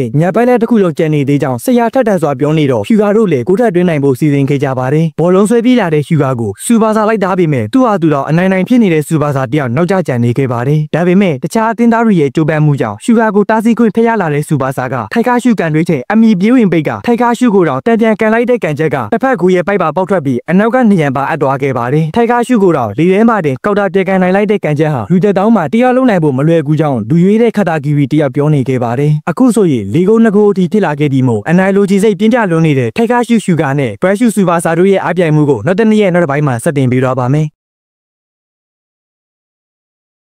ဟျူဂါရဲ့ထိုက်ကားရှုကိုတော့ကောင်တာပြန်ကန်လိုက်တဲ့စူပါဆာရဲ့ကန်ချက်ကြောင့်ဂိုရမာဝါကာရှီရောဟျူဂါပါတုံးလို့သွားခဲ့ပါတယ်စူပါဆာကလည်းပကုံးတရားကိုတော့ဂယူမဆိုင်နိုင်ပဲကွာနေသေးတဲ့နှစ်ကိုးကိုအမိလိုက်နိုင်ဖို့ထက်ကြိုးစားကန်တွင်းချိန်စူပါဆာရဲ့ drive shoot ကိုလည်းဟျူဂါကကောင်တာပြန်ကန်ပြလိုက်တာကြောင့်ဒီနှစ်ယောက်ကတော့တကယ်ကိုအံ့ဩစရာကောင်းလုံးတဲ့မြင်းတိုင်တဲ့ကြောင်းဆိုပြီးပြောစမှတ်တွင်လာပါတယ်ဒေါက်တာစတိန်ကတော့စူပါဆာကထက်မရနိုင်တော့ဘူးသူကကဘာစီတီတက်ရမယ်တူအခုလောက်အဆင့်မှာခနာကိုအနာခံပြီးစော့နေရင်သူ့ရဲ့ကစားသမားဘဝတက်တန်းတူသွားလိမ့်မယ်ဆိုကလူစားလဲဖို့ပြောခိုင်းခဲ့ပေမဲ့အခုချိန်မှာစူပါဆာရဲ့အိမ်မက်ကဒီနေ့ဟျူဂါကိုအနိုင်ယူဖို့ဖြစ်တာကြောင့်သူဘာကြောင့်လဲမှာကွင်းထဲကနေထွက်သွားမှာမဟုတ်ကြောင်းပြောနေခဲ့ပါတယ်အဲ့အချိန်ကွင်းထဲမှာလည်းဟျူဂါတို့ကကိုထက်တွင်းနိုင်ဖို့ကြိုးစားကြချိန်ဟျူဂါရဲ့ထိုက်ကားရှုကန်ချက်ဟာစူပါဆာရဲ့ပခုံးကိုထပ်မံသွားခဲ့ပါတယ်အဲ့ဒါကြောင့်နီးပြလည်းချက်ချင်းလူစားလဲဖို့လုပ်ခဲ့ပေမဲ့ဂျာစီစုပ်ပြေးတီအထိကန်ခံလိုက်ရတာတော့ပြန်ကုန်းယုံထားပြီးဟိုဘက်ကဝါကာရှိလဲဘယ်ဘက်လက်နာနေပုံပဲအဲ့ဒီဘက်ကိုဖိအားပေးကန်ကြဖို့ပြောနေခဲ့ပါတယ်ဟျူဂါကလည်းတော်တော်ကောင်းပါတဲ့စူပါဆာကိုတက်ပြီးခေါင်းမမနိုင်အောင်လုပ်ဖို့ကြိုးစားနေချိန်အီရှီဇာဂီရဲ့အစွမ်းကုန်ကြိုးပမ်းပေးမှုကြောင့်ရလာတဲ့ဘောလုံးကိုစူပါဆာက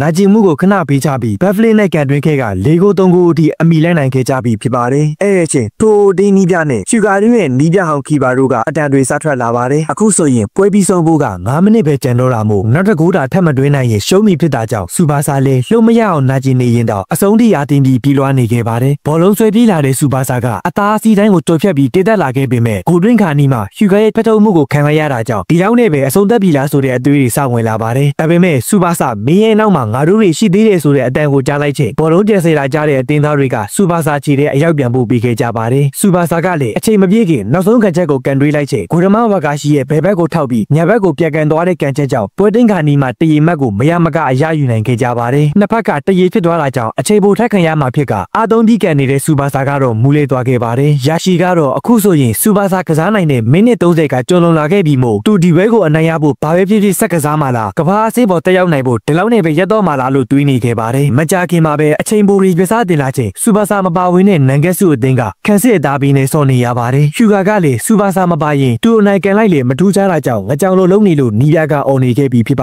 တယ်အဲ့အချိန်ငါနဲ့လာပြိုင်စမ်းပါဆိုတဲ့ဟျူဂါရဲ့အတန်တွေကြောင့်တတိပြန်လဲလာတဲ့စူပါဆာကနိုးရနဲ့သူ့ကြစီကိုဆွဲပြီးအလုံးသားနေတဲ့ဂျာကနေပဲကွင်းထဲပြန်ဝင်ဖို့ထွက်လာခဲ့ပါတယ်စူပါဆာကိုချိတ်ခွဲနေတဲ့နာဂါဆာဝါကလည်းစူပါဆာကိုတားဆီးခြင်းမလုပ်ခဲ့ပဲအသင်းခေါင်းဆောင်လက်ဘက်ကိုယူလာပေးခဲ့ကအကောင်းဆုံးစူးစမ်း ဖို့အားပေးနေခဲ့ပါတယ်။ကွင်းထဲမှာတော့စူပါစာနေရာကိုအစားထိုးထားခြင်းမရှိပဲ10ယောက်ထဲနဲ့ကန်နေကြတဲ့အတင်းသားတွေကိုမြင်တော့သူ့ကိုယုံကြည်စွာစောင့်နေကြတဲ့အတင်းသားတွေကိုငါပြန်လာပြီလို့အော်ပြောခဲ့ပါတယ်။စူပါစာပြန်ဝင်လာတော့ဟျူကလည်းပြန်သက်ကြွလာခဲ့ပြီးတမေအောက်ပေါ်ဖြစ်အောင်လုပ်လိုက်ကစင်ကုန်မှုကိုပြန်လဲစတင်ခဲ့ပါတယ်။စူပါစာကလည်းဟျူကစီလက်တစ်ပေါ်ပြန်ပေးလိုက်ပြီးနှစ်ယောက်သာထပ်မံရှင်လူခဲ့ကြပါတယ်။အချိန်ပိုပထမပိုင်းမှာတော့နှစ်ဖက်လုံးကကစားသမားတိုင်းကအမားအယွင်းနည်းနည်းလေးတောင်မခံပဲအစွမ်းကိုစူးစမ်းပန်းစားကန်နေခဲ့ကြပြီးနန်ကဲဆူရဲ့ထိုးစစ်တိုင်းကိုလည်းဝါကာရှိရဲ့အကောင်းတိုင်းရှိနေတဲ့ညာဘက်လက်တစ်ခုတည်းနဲ့အစွမ်းကုန်ကာကွယ်ထားနိုင်စေဖြစ်လို့ပထမပိုင်းအချိန်ပိုကတရင်နဲ့ပဲပြီးဆုံးသွားခဲ့ပါတယ်။စူပါစာလည်းအတင်းသားတွေကိုအချိန်ပိုဒုတိယပိုင်းကျရင်တော့တေချာပေါက်ကိုသွင်းပြီးအနိုင်ယူရဖို့ပြောနေခဲ့ပါတယ်။အခုထရလာတဲ့အချိန်ပို10မိနစ်ကနောက်ဆုံး10မိနစ်ဖြစ်ပြီးဒီနေ့ပွဲကိုအနိုင်ရတဲ့အတင်းကချန်ပီယံဖြစ်ုံနေမှာကပြင်သစ်လူငယ်ကမ္ဘာဖလားပွဲမှာတွားရောက်ရှိပြန်ခွေလေရကြမှာဖြစ်ပါတယ်။ပြန်ပွဲစတင်လာချိန်မှာလည်းနှစ်သိန်းလုံးကအတဲအတန်စူးစမ်းကန်နေကြပေမဲ့ဘယ်သူကမှအသာစီးမရခဲ့ကြပဲအချိန်10မိနစ်ကုန်ဖို့နီးစပ်လာတဲ့အထိရလက်ကမပြောင်းလဲပဲရှိနေခဲ့ပါတယ်။ဟျူဂါကလည်းသူ့ရဲ့ထိုက်ခါရှုနဲ့နောက်ဆုံးအချိန်စူးစမ်းမှုမှာတော့စူပါစာကမရမကဝင်ကားသွားသေးတာကြောင့်စူပါစာကိုငါဘလို့လုံးမအနိုင်ရမှာလေလို့တွေးနေခဲ့ပါတယ်။တစ်ချိန်လုံးစူပါစာကိုအနိုင်ရဖို့ကြိုးပမ်းလာတဲ့ဟျူဂါက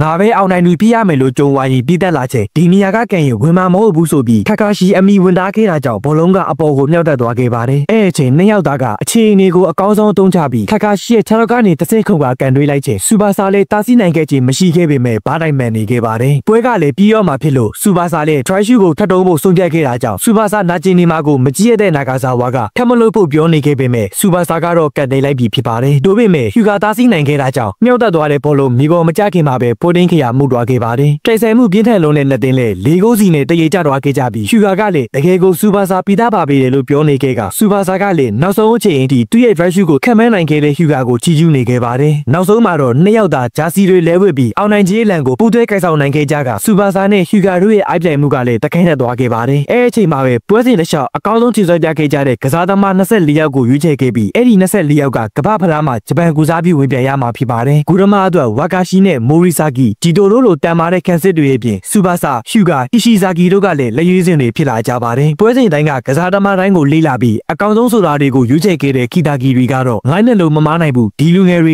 ကကမ္ဘာအဆင့်ထိတက်လှမ်းနိုင်ကြမယ်လုံးဝကိုပြည့်ပြည့်စုံတဲ့ကစားသမားတွေဖြစ်ကြောင်းတွေးနေခဲ့ပါတယ်။နောက်တစ်နေ့မှာတော့15နှစ်ရောက်လူငယ်ကမ္ဘာဖလားပွဲမှာဂျပန်ကိုစားပြုအဖြစ်ပြင်သစ်ကိုတွားရတော့မဲ့စူပါစာတို့ကရွေးချယ်ခံတခြားကစားသမားတွေနဲ့စကားပြောရင်းအစည်းအဝေးခန်းကိုရောက်လာခဲ့ကြပါတယ်။နီးပြတွေကိုကြီးညာပြီးချိန်မှာတော့နီးပြမီခါမီနီးပြခါတိုတို့အပြင်စူပါစာနဲ့ရေကုန်ရေကန်းကစားခဲ့တဲ့မီဆူဂီလည်းနီးပြအဖြစ်ပါဝင်နေခဲ့ပါတယ်။အဲ့ဒီနောက်ကစားသမားတွေကိုပြင်သစ်ကိုမတွားခင်ဖူကူရှီမာလေ့ကျင့်ခံအရင်ဆင်းရမှာဖြစ်ပြီးအဲ့ဒီကမှအကောင်းဆုံးကစားသမားတွေကိုရွေးချယ်ကပြင်သစ်ကိုတွားမှာဖြစ်ကြောင်းပြောနေခဲ့ပါတယ်။မီဆူဂီကနှလုံးရောဂါကြောင့်ကစားသမားအဖြစ်ရွေးချယ်မခံခဲ့ရပေမဲ့မင်းတို့နဲ့အတူနီးပြအဖြစ်ကမ္ဘာအဆင့်ထိတက်ရမယ်ဆိုတာကလည်းတမျိုးကောင်းကြောင်းပြောနေခဲ့ပြီးစူပါစာတို့ကလည်းကမ္ဘာအဆင့်တွေမှာအနိုင်ထက်ယူကြဖို့ဖြစ်ကြွေးနေခဲ့ကြပါတယ်။အဲ့ဒီနောက်နီးပြမီခါမီကစူပါစာကိုခေါ်သွေးခဲ့ပြီးတပတ်ကစားမဲ့လေ့ကျင့်ရေးမှာမင်းဝင်မပါသေးပဲပကောကိစ္စကိုအရင်ရှင်းဖို့ပြောသွားခဲ့ပါတယ်။လေ့ကျင့်ရေးနေ့မှာတော့ဂျပန်လူငယ်လက်ရွေးစင်တွေကတခြားအထက်တန်းကြောင်းအတင်းနဲ့လေ့ကျင့်ရေးပွဲကန်ရမှာဖြစ်ပေမဲ့စူပါစာကတော့ပကုံးတရားကြောင့်ဝေကန်ခွင့်မရခဲ့ပါဘူး။တခြားသူတွေကအကောင်းဆုံးစူးစမ်းနေကြချိန်သူကတော့အိယာထဲမှာလဲနေရတဲ့အဖြစ်ကိုဘဝင်မကျနေပေမဲ့ရိုဘတ်တို့ရေးပေးခဲ့တဲ့စာကိုပြန်ဖတ်တဲ့အခါကစားသမားဘဝမှာတရားဆိုတာရှောင်လဲလို့ရမှာမဟုတ်တာမို့နာကျင်မှုကိုလက်ခံနိုင်တာကပဲဝေးလံတဲ့ခီးလန်းစီဆက်လျှောက်နိုင်လိမ့်မယ်လို့ရေးထားခဲ့တာတွေကြောင့်စိတ်လုံးနေမှုကိုချုပ်တီးထားနိုင်ခဲ့ပါတယ်။ယာရှိကတော့ဆူနိုင်တာနဲ့လေ့ကျင့်နေခဲ့ပြီးဆူနိုင်တာကလည်းမကြခင်တခြားအတင်းစီပြောင်းရတော့မယ်ဆိုပေမဲ့ငါတို့ရဲ့ဘာရန်အတင်းတို့နောက်ဆုံးပွဲအဖြစ်မင်းပြောဘူးတဲ့စူပါစာတို့ပါဝင်တဲ့ဂျပန်လက်ရွေးစင်အတင်းနဲ့ဥရောပပနာမအဆင့်ပွဲကိုကန်တာအောင်မှာဖြစ်ကြောင်းပြောနေခဲ့ပြီးငါလည်းစူပါစာဆိုတဲ့ကစားသမားနဲ့စုံမှုခဲ့ခြင်းကြောင်းတွေပြောနေခဲ့ပါတယ်။ယာရှိရဲ့ဘာရန်အတင်းနဲ့စူပါစာတို့ရဲ့ဂျပန်လူငယ်လက်ရွေးစင်ပွဲကိုတော့နောက်တစ်နေ့ရဲ့နောက်တစ်ပိုင်းမှာဆက်တင်ပေးရပါမယ်။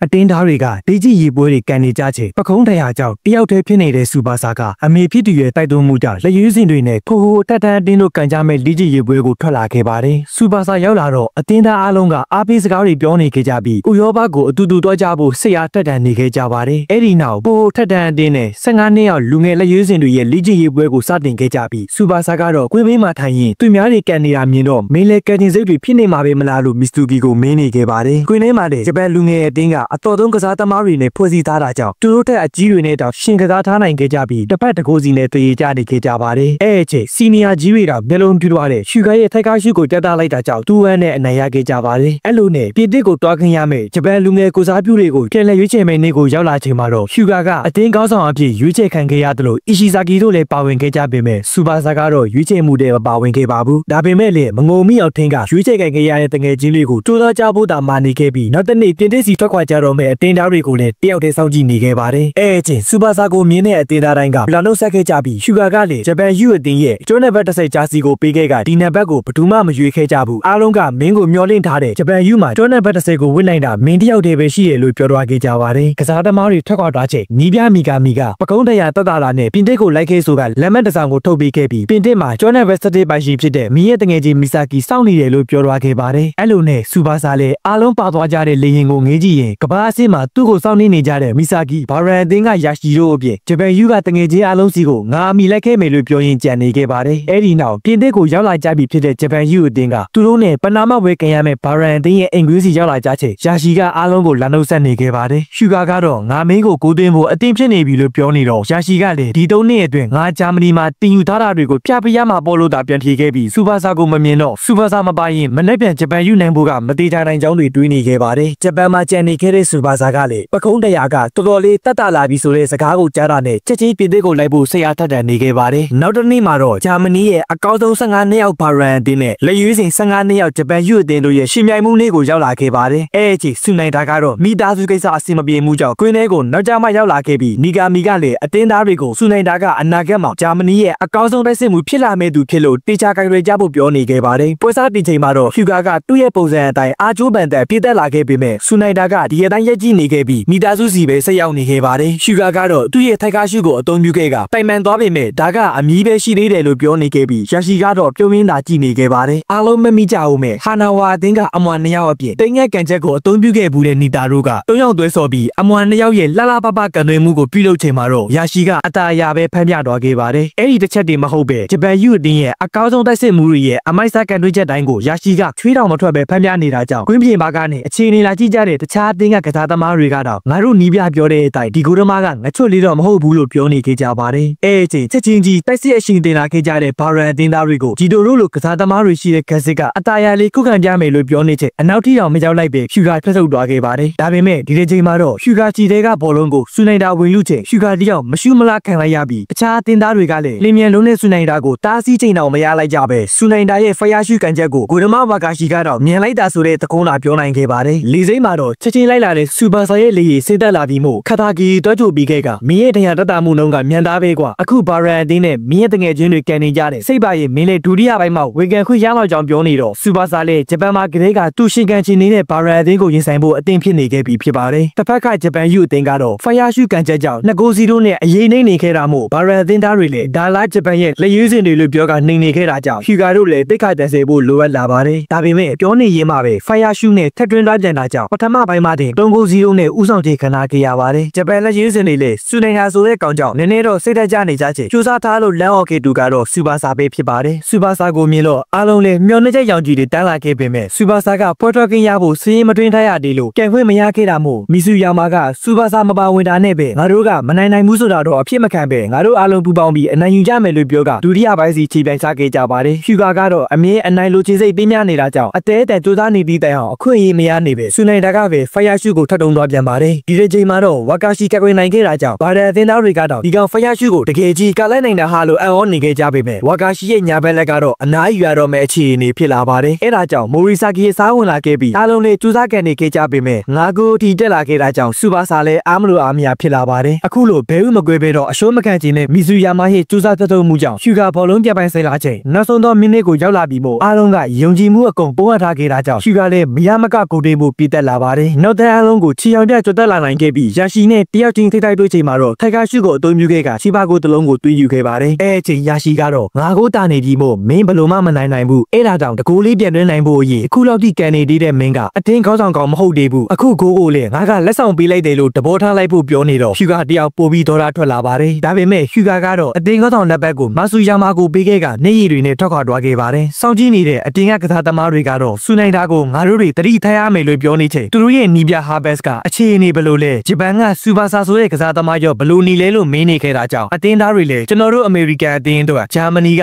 ခက်ခဲနိုင်တာကိုတော့လက်ခံပေမဲ့အရန်ထဲမှာတော့မပါဝင်တဲ့စူပါဆာကိုတော့တွေ့တော့မတွေ့လဲရကြောင်းပြောနေတော့နီးပြဘာဘက်စ်ကငါအတိဘရာဇီးကစားသမားရောဘတ်တိုကိုလည်းတွေ့ပြောရတဲ့စူပါဆာကပုံမှန်တော့ဟုတ်မှာမဟုတ်ကြောင်းသာပြောနေခဲ့ပါတယ်မီဂါမီကတော့ရရှိယာမင်းကိုလူမုံစီမဲ့တာဝန်ပေးခဲ့ရလို့တောင်းပန်ကြောင်းလာပြောခဲ့ပြီးတကယ်တော့ဥရောပကအသင်းတွေကအရန်တမာတာမို့ဂျပန်အသင်းရဲ့စိတ်ထဲမှာအနိုင်လိုချင်စိတ်ပြင်းပြလာအောင်မီဂါမီကိုယ်တိုင်ပြောခိုင်းခဲ့တာဖြစ်ပါတယ်ရရှိကလည်းဟျူရာကအရင်ထက်ရည်ကြက်လာပါပြီဘာပဲဖြစ်ဖြစ်တူတဆဆုပ်လုပ်ပြီးတကူတော့သွင်းပေးခဲ့သေးတာပဲဖြစ်ကြောင်းပြောနေခဲ့ပြီးတစ်ဖက်ကဟျူရာကတော့တစ်ဖက်ကောင်းတွေကိုမြင်တော့ငါလည်းပိုလေးကြည့်ရမယ်လို့ပြောရင်ကန်ချက်အစ်စ်တွေကိုလေ့ကျင့်နေခဲ့ပါတယ်ဂျပန်ယူအသင်းသားတွေကတော့ငါတို့ရဲ့နီးပြလဲဘာတွေကြောင်နေလဲမသိဘူးစူပါဆာတော်ပြေးသိရောက်နေပြီးဝန်ခံခေမပေးသေးဘူးလို့ညည်းနေခဲ့ကြပြီးအီတလီအသင်းနဲ့ချစ်ကြည်ရေးပွဲကရမင်းနေ့ကိုရောက်လာချိန်မှာလဲစူပါဆာကပွဲကြီးပရိသတ်အဆင့်ပဲရှိနေသေးတာကြောင့်ရာရှိကတော့ဘာလို့မင်းကပေါ်တော့ခွင့်မရသေးတာလဲလို့မေးလာချိန်တရားကြောင့်နေမှာပေါ်လို့တာပြန်ဖြေခဲ့ပါတယ်အဲ့အချိန်ကွင်းထဲမှာရိပူလေးကျိတ်ကစီးနေတဲ့အီတလီကဂိုဒမားကိုညွှန်ပြခဲ့ပြီးငါပြောဘူးတဲ့အီတလီရဲ့အကောင်းဆုံးဂိုဒမားဂျီနိုဆိုတာသူပဲဖြစ်ကြောင်းပြသခဲ့တာကြောင့်စူပါဆာလဲကမ္ဘာအဆင့်ပွဲတွေကိုကန်ချီစိတ်တွေပုံမပြင်းပြလာပါတယ်အဲ့ဒီနောက်ကွင်းထဲဝင်လာခဲ့ကြတဲ့ဂျပန်အသင်းသားတွေကိုအခုကစပြီးငါအနေနဲ့ပြင်သစ်ကမ္ဘာဖလားပွဲစဉ်ရန်အတွက်ဂျပန်အသင်းမှာဝေဖန်ပြတာမှဖြစ်ကြောင်းကြီးညာခဲ့တာကြောင့်အားလုံးလည်းမယုံနိုင်ဖြစ်နေခဲ့ကြပြီးရရှိကတော့ကမ္ဘာအဆင့်ဆိုတာမင်းတို့ထင်ထားတာထက်အများကြီးပိုကြမ်းတမ်းတာကြောင့်မင်းတို့အားလုံးတန်တူမယုံနိုင်ရင်အဲ့ဒီနိုင်ငံကိုကျွမ်းလိုက်မှမဟုတ်ကြောင်းပြောနေခဲ့ကသူတို့ကိုလွန်မြင်နေတဲ့အီတလီသားတွေကိုညွှန်ပြခဲ့ပါတယ်အဲ့အချိန်အီတလီအသင်းနဲ့စကားတော့ပြောနေတဲ့မီကာမီအလောတကြီးရောက်လာခဲ့ကငါတို့တွေချက်ချင်းပြန်ကြမယ်လို့ဆိုလာပါတယ်အီတလီဘက်ကငါတို့နဲ့ချစ်ကြည်ရေးကန်ဖို့အခုလေးတွေညှင်းဆန်သွားကြောင်းနဲ့ဘာရန်ကိုငါတို့တွေအရှုံးကြီးရှုံးထားတော့ဂျပန်နဲ့ကန်လဲသူတို့အတွက်ဘာမှအကျိုးမရှိဘူးလို့ပြောခဲ့ကြကြောင်းလေးပြောပြလိုက်တော့အသင်းသားတွေလည်းဒေါ်လာတွေအရှိရမှုတွေတလုံးတကယ်ကြီးဝင်လာကြပါတယ်စူပါဆာကတော့ငြိမ်ခံမနေပဲဂျပန်ကားကောင်တွေဘယ်လောက်ထိကြံလဲပြတ်သားမယ်လို့အော်ရင်ဆွေးပြေးလာတာကြောင့်အီတလီသားတွေလည်းဂျပန်ကောင်ကိုဘောလုံးကန်တွေတင်ပေးမယ်လို့စမ်းလောက်နေခဲ့ကြပေမဲ့စူပါဆာကိုဘယ်သူကမှတားဆီးနိုင်ခြင်းမရှိတဲ့အပြင်အကောင်းဆုံးဂိုဒမားဆိုတဲ့ဂျီနိုတော့မဖမ်းနိုင်လိုက်တဲ့ drive shoot နဲ့ဂျပန်ဆိုတာပါလေတက်တာနိုင်ခဲ့ပါတယ်အဲ့ဒီကန်ချက်နဲ့ကန်တွင်းတူစူပါဆာကိုတော့ဂျီနိုတို့ကမှတ်သားထားလိုက်ကြပြီးတကယ်ပွဲတွေမှာပြန်သွေးကြတာပေါ်လို့ပြောရင်ထွက်သွားခဲ့ကြပါတယ်ဂျပန်ယူအသင်းသားတွေကလည်းအခုပုံစံအရဆိုရင်စူပါဆာရဲ့တရားကတော်တော်လေးတက်တာလာပြီးမို့ပေါ်ထွက်ခွင့်လူစရင်တွေထည့်ပေးဖို့မီဇူကီကိုတောင်းဆိုနေခဲ့ကြပြီးမီဇူကီကလည်းနီးပြမီကာမီကိုတောင်းဆိုပေးမယ်လို့ဂရိပေးနေခဲ့ကရှူဂါတို့ကလည်းဂျပန်အသင်းအတွက်မင်းကိုလိုအပ်နေတဲ့စူပါဆာလို့ပြောနေခဲ့ပါ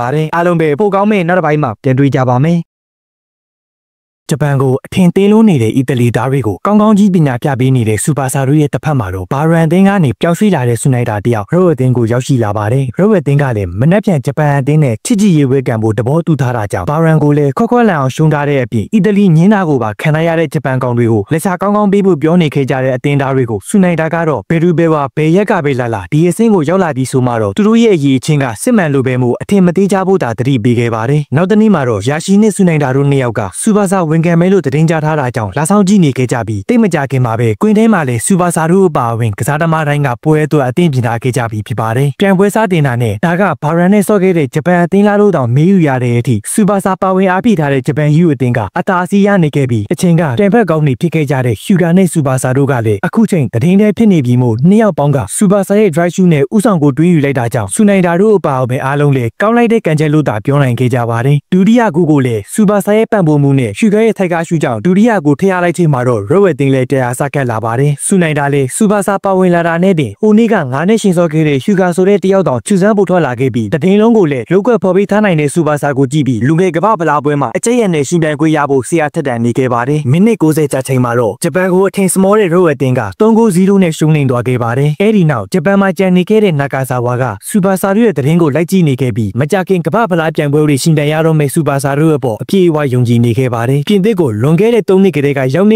ေသူမီဆူကီစီပြင်သစ်ရဲ့အကောင်းဆုံးကစားသမားလို့ပြင်စားကြတဲ့ PL ဆိုတဲ့သူရုတ်တရက်ရောက်လာပါတယ်။တွေ့တာနဲ့မင်းကမီဆာကီလာလို့မေးပြီးရှင်ပြိုင်ဖို့ပြောခဲ့တာကြောင့်မီဆာကီလည်း PL လို့လူနဲ့ရှင်ကစားကြည့်ဖို့ဆုံးဖြတ်ခဲ့ပါတယ်။ဘသူကပိုတာလဲဆိုတာအဖြစ်မပေါ်သေးခင်ခတာဂီရီကမီဆူကီကိုမင်းရဲ့အနေနဲ့လာမယ့်နှစ်ပတ်နေရင်ကျင်းပတော့မယ့်လူငယ်ကမ္ဘာဖလားပွဲမှာဂျပန်ကိုစားပြီးဝင်ကန်ဖို့ပြောနေခဲ့တာကြောင့် PL လေဒါဆိုရင်ကွေးတဲ့ရောက်မှဘသူပိုတာလဲဆိုတာအဖြစ်ရှာကြဖို့ပြောသွားခဲ့ပါတယ်။ဂျာမနီကနေပြင်သစ်ကိုရောက်လာကြပြီးဖြစ်တဲ့စူပါဆာတို့ကိုနီးပြကမှားစရာရှိတာတွေမှာနေခဲ့ပြီးညနေခင်းရောက်ချိန်မှာတော့ပြင်သစ်ရဲ့အထင်ကရတာဝါကြီးရှိမှခွဲခွာနေတာကြာပြီးဖြစ်တဲ့တငယ်ချင်းနှစ်ယောက်ပြန်ဆုံခဲ့ကြပါတယ်။မီဆာကီကလည်း3နှစ်လုံးဘောလုံးလေးချင်းနေခဲ့ပေမဲ့ဘယ်အတင်းမှတရားဝင်မကစားဘူးတော့အခုလိုဂျပန်အတင်းတဲ့ချက်ချင်းကြီးဝင်စောရင်သူများနေရာကိုလူတလူမျိုးကြီးဖြစ်နေမှဖြစ်ကြောင်းပြောရင်တွေ့ဝင်နေခဲ့ပေမဲ့စူပါဆာကတော့ငါတို့နှစ်ယောက်ကစားတွေ့ကြတဲ့ကအချိတ်ဆက်မိမိစော့နိုင်ခဲ့တာမို့အဲ့လိုအတူတူပဲစောကြဖို့တိုက်တွန်းနေတော့မီဆာကီလည်းဂျပန်အတင်းထဲကိုရောက်လာပါတယ်။ပွင့်နာကမ်းမှရောက်လာတဲ့မီဆာကီကိုစမ်းသပ်တဲ့အနေဖြင့်စူပါဆာနဲ့တွဲဆော့ခိုင်းနေတဲ့အချိန်က တင်းကရွှေစုံသွဲလို့နာမည်တွင်ခဲ့ကြတဲ့နှစ်ယောက်ကနှစ်တွေကြာလဲအရင်လိုလင်မြန်မှုတိကျမှုတွေကမလျော့သေးကြပဲအချိတ်ဆက်မိမိနဲ့ကိုသွင်းပြခဲ့တာကြောင့်နီးပြနဲ့အတင်းသားတွေအားလုံးလည်းမီဆာဂီကိုယုံကြည်ထားတာထက်ပိုယုံကြည်သွားခဲ့ကြပြီးမို့မကြခင်စတင်တော့မဲ့ကမ္ဘာဖလားပွဲကြီးတို့အတင်းဖြစ်နေခဲ့ကြပြီးဖြစ်ပါတယ်နှစ်ပတ်ကြာသွားချိန်မှာတော့အားလုံးစောင့်မျှော်နေတဲ့နေ့ကိုရောက်လာခဲ့ပြီးဂျပန်မှာကြံနေခဲ့ကြတဲ့နာဂါဆာဝါနဲ့နန်ကဲစုသားတွေလည်း TV ရှိကနေအားပေးနေခဲ့ကြပါတယ်ဥရောပရဲ့အတော်ဆုံးဂိုးသမားဂီနိုပါဝင်တဲ့အီတလီပါရမီရှင်ဒီရဲရဲ့အာဂျင်တီးနားဆူနိုင်တာပါဝင်တဲ့ဂျာမနီဖီရဲရဲ့ပြင်သစ်အသင်းနဲ့စူပါဆာတို့ပါဝင်တဲ့ဂျပန်အသင်းတို့ကကွင်းထဲမှာအသီးသီးနေရာယူထားခဲ့ကြပြီးကမ္ဘာဖလားပွဲစဉ်ကြီးကိုစတင်ခဲ့ကြပါတယ်ပထမဆုံးနေ့ရဲ့ပထမဆုံးပွဲစဉ်ကတော့အီတလီနဲ့ဂျပန်တို့ရှင်ပြိုင်ဖို့ဖြစ်လာခဲ့တာကြောင့်ဂျပန်အသင်းကလည်းအီတလီကိုအပီကိုင်ဖို့ပြောနေခဲ့ကြပြီးစူပါဆာကိုလည်းအသင်းကောင်းဆောင်ယာတူပြန်ပေးခဲ့ကနီးပြမီဆူဂီကလည်းကစားသမားအဖြစ်ကစားသွားမှာဖြစ်ကြောင်းကြေညာခဲ့ပြီးမီဆူဂီကတော့နှလုံးရောဂါကြောင့်အချိန်အကန့်အသတ်နဲ့ပဲစောနိုင်မှာဖြစ်ပါတယ်အဲ့ဒီနောက်အီတလီနဲ့ဂျပန်တို့ရဲ့ပြန်ပွဲစတင်လာချိန်အီတလီအသင်းကညာဘက်ခြမ်းကနေအီရှီဇာဂီကိုကြော်ပြီးမြောက်တင်ပေးလိုက်တဲ့ပေးပို့မှုကိုကောင်းတိုက်သွင်းခဲ့ပေမဲ့ဝါကာရှိကာကွယ်နိုင်ခဲ့တာကြောင့်တိုက်စစ်ဆင်လာကြပါတယ်အဲ့ဒီရဲ့ချိန်၃ယောက်လုံးကိုကြွယ်ဖက်လာတဲ့စူပါဆာကတမင်ချီတို့ခံလိုက်ရတာကြောင့်လဲကျသွားခဲ့ပါတယ်မတော်တဆမဟုတ်ပဲတမင်တက်တဲ့စူပါဆာတယောက်တည်းကိုပဲခြေလိုက်ထိုးနေတဲ့အီတလီသားတွေကြောင့်အီရှီဇာဂီတို့လည်းဒေါ်လာထွက်လာခဲ့ကြပေမဲ့စူပါဆာကတော့ဒီအခွင့်အရေးကိုတိကျအသုံးချကြမယ်လို့သာပြောနေခဲ့ပြီးတယောက်နဲ့တယောက်ချိုက်ပြခဲ့ကြပါတယ်ဂျီနိုကာကွယ်နေတဲ့ကိုကိုကန်သွင်းကြမဲ့ဂျပန်အသင်းကစူပါဆာကန်သွင်းမဲ့ပုံစံအယောင်ပြကအ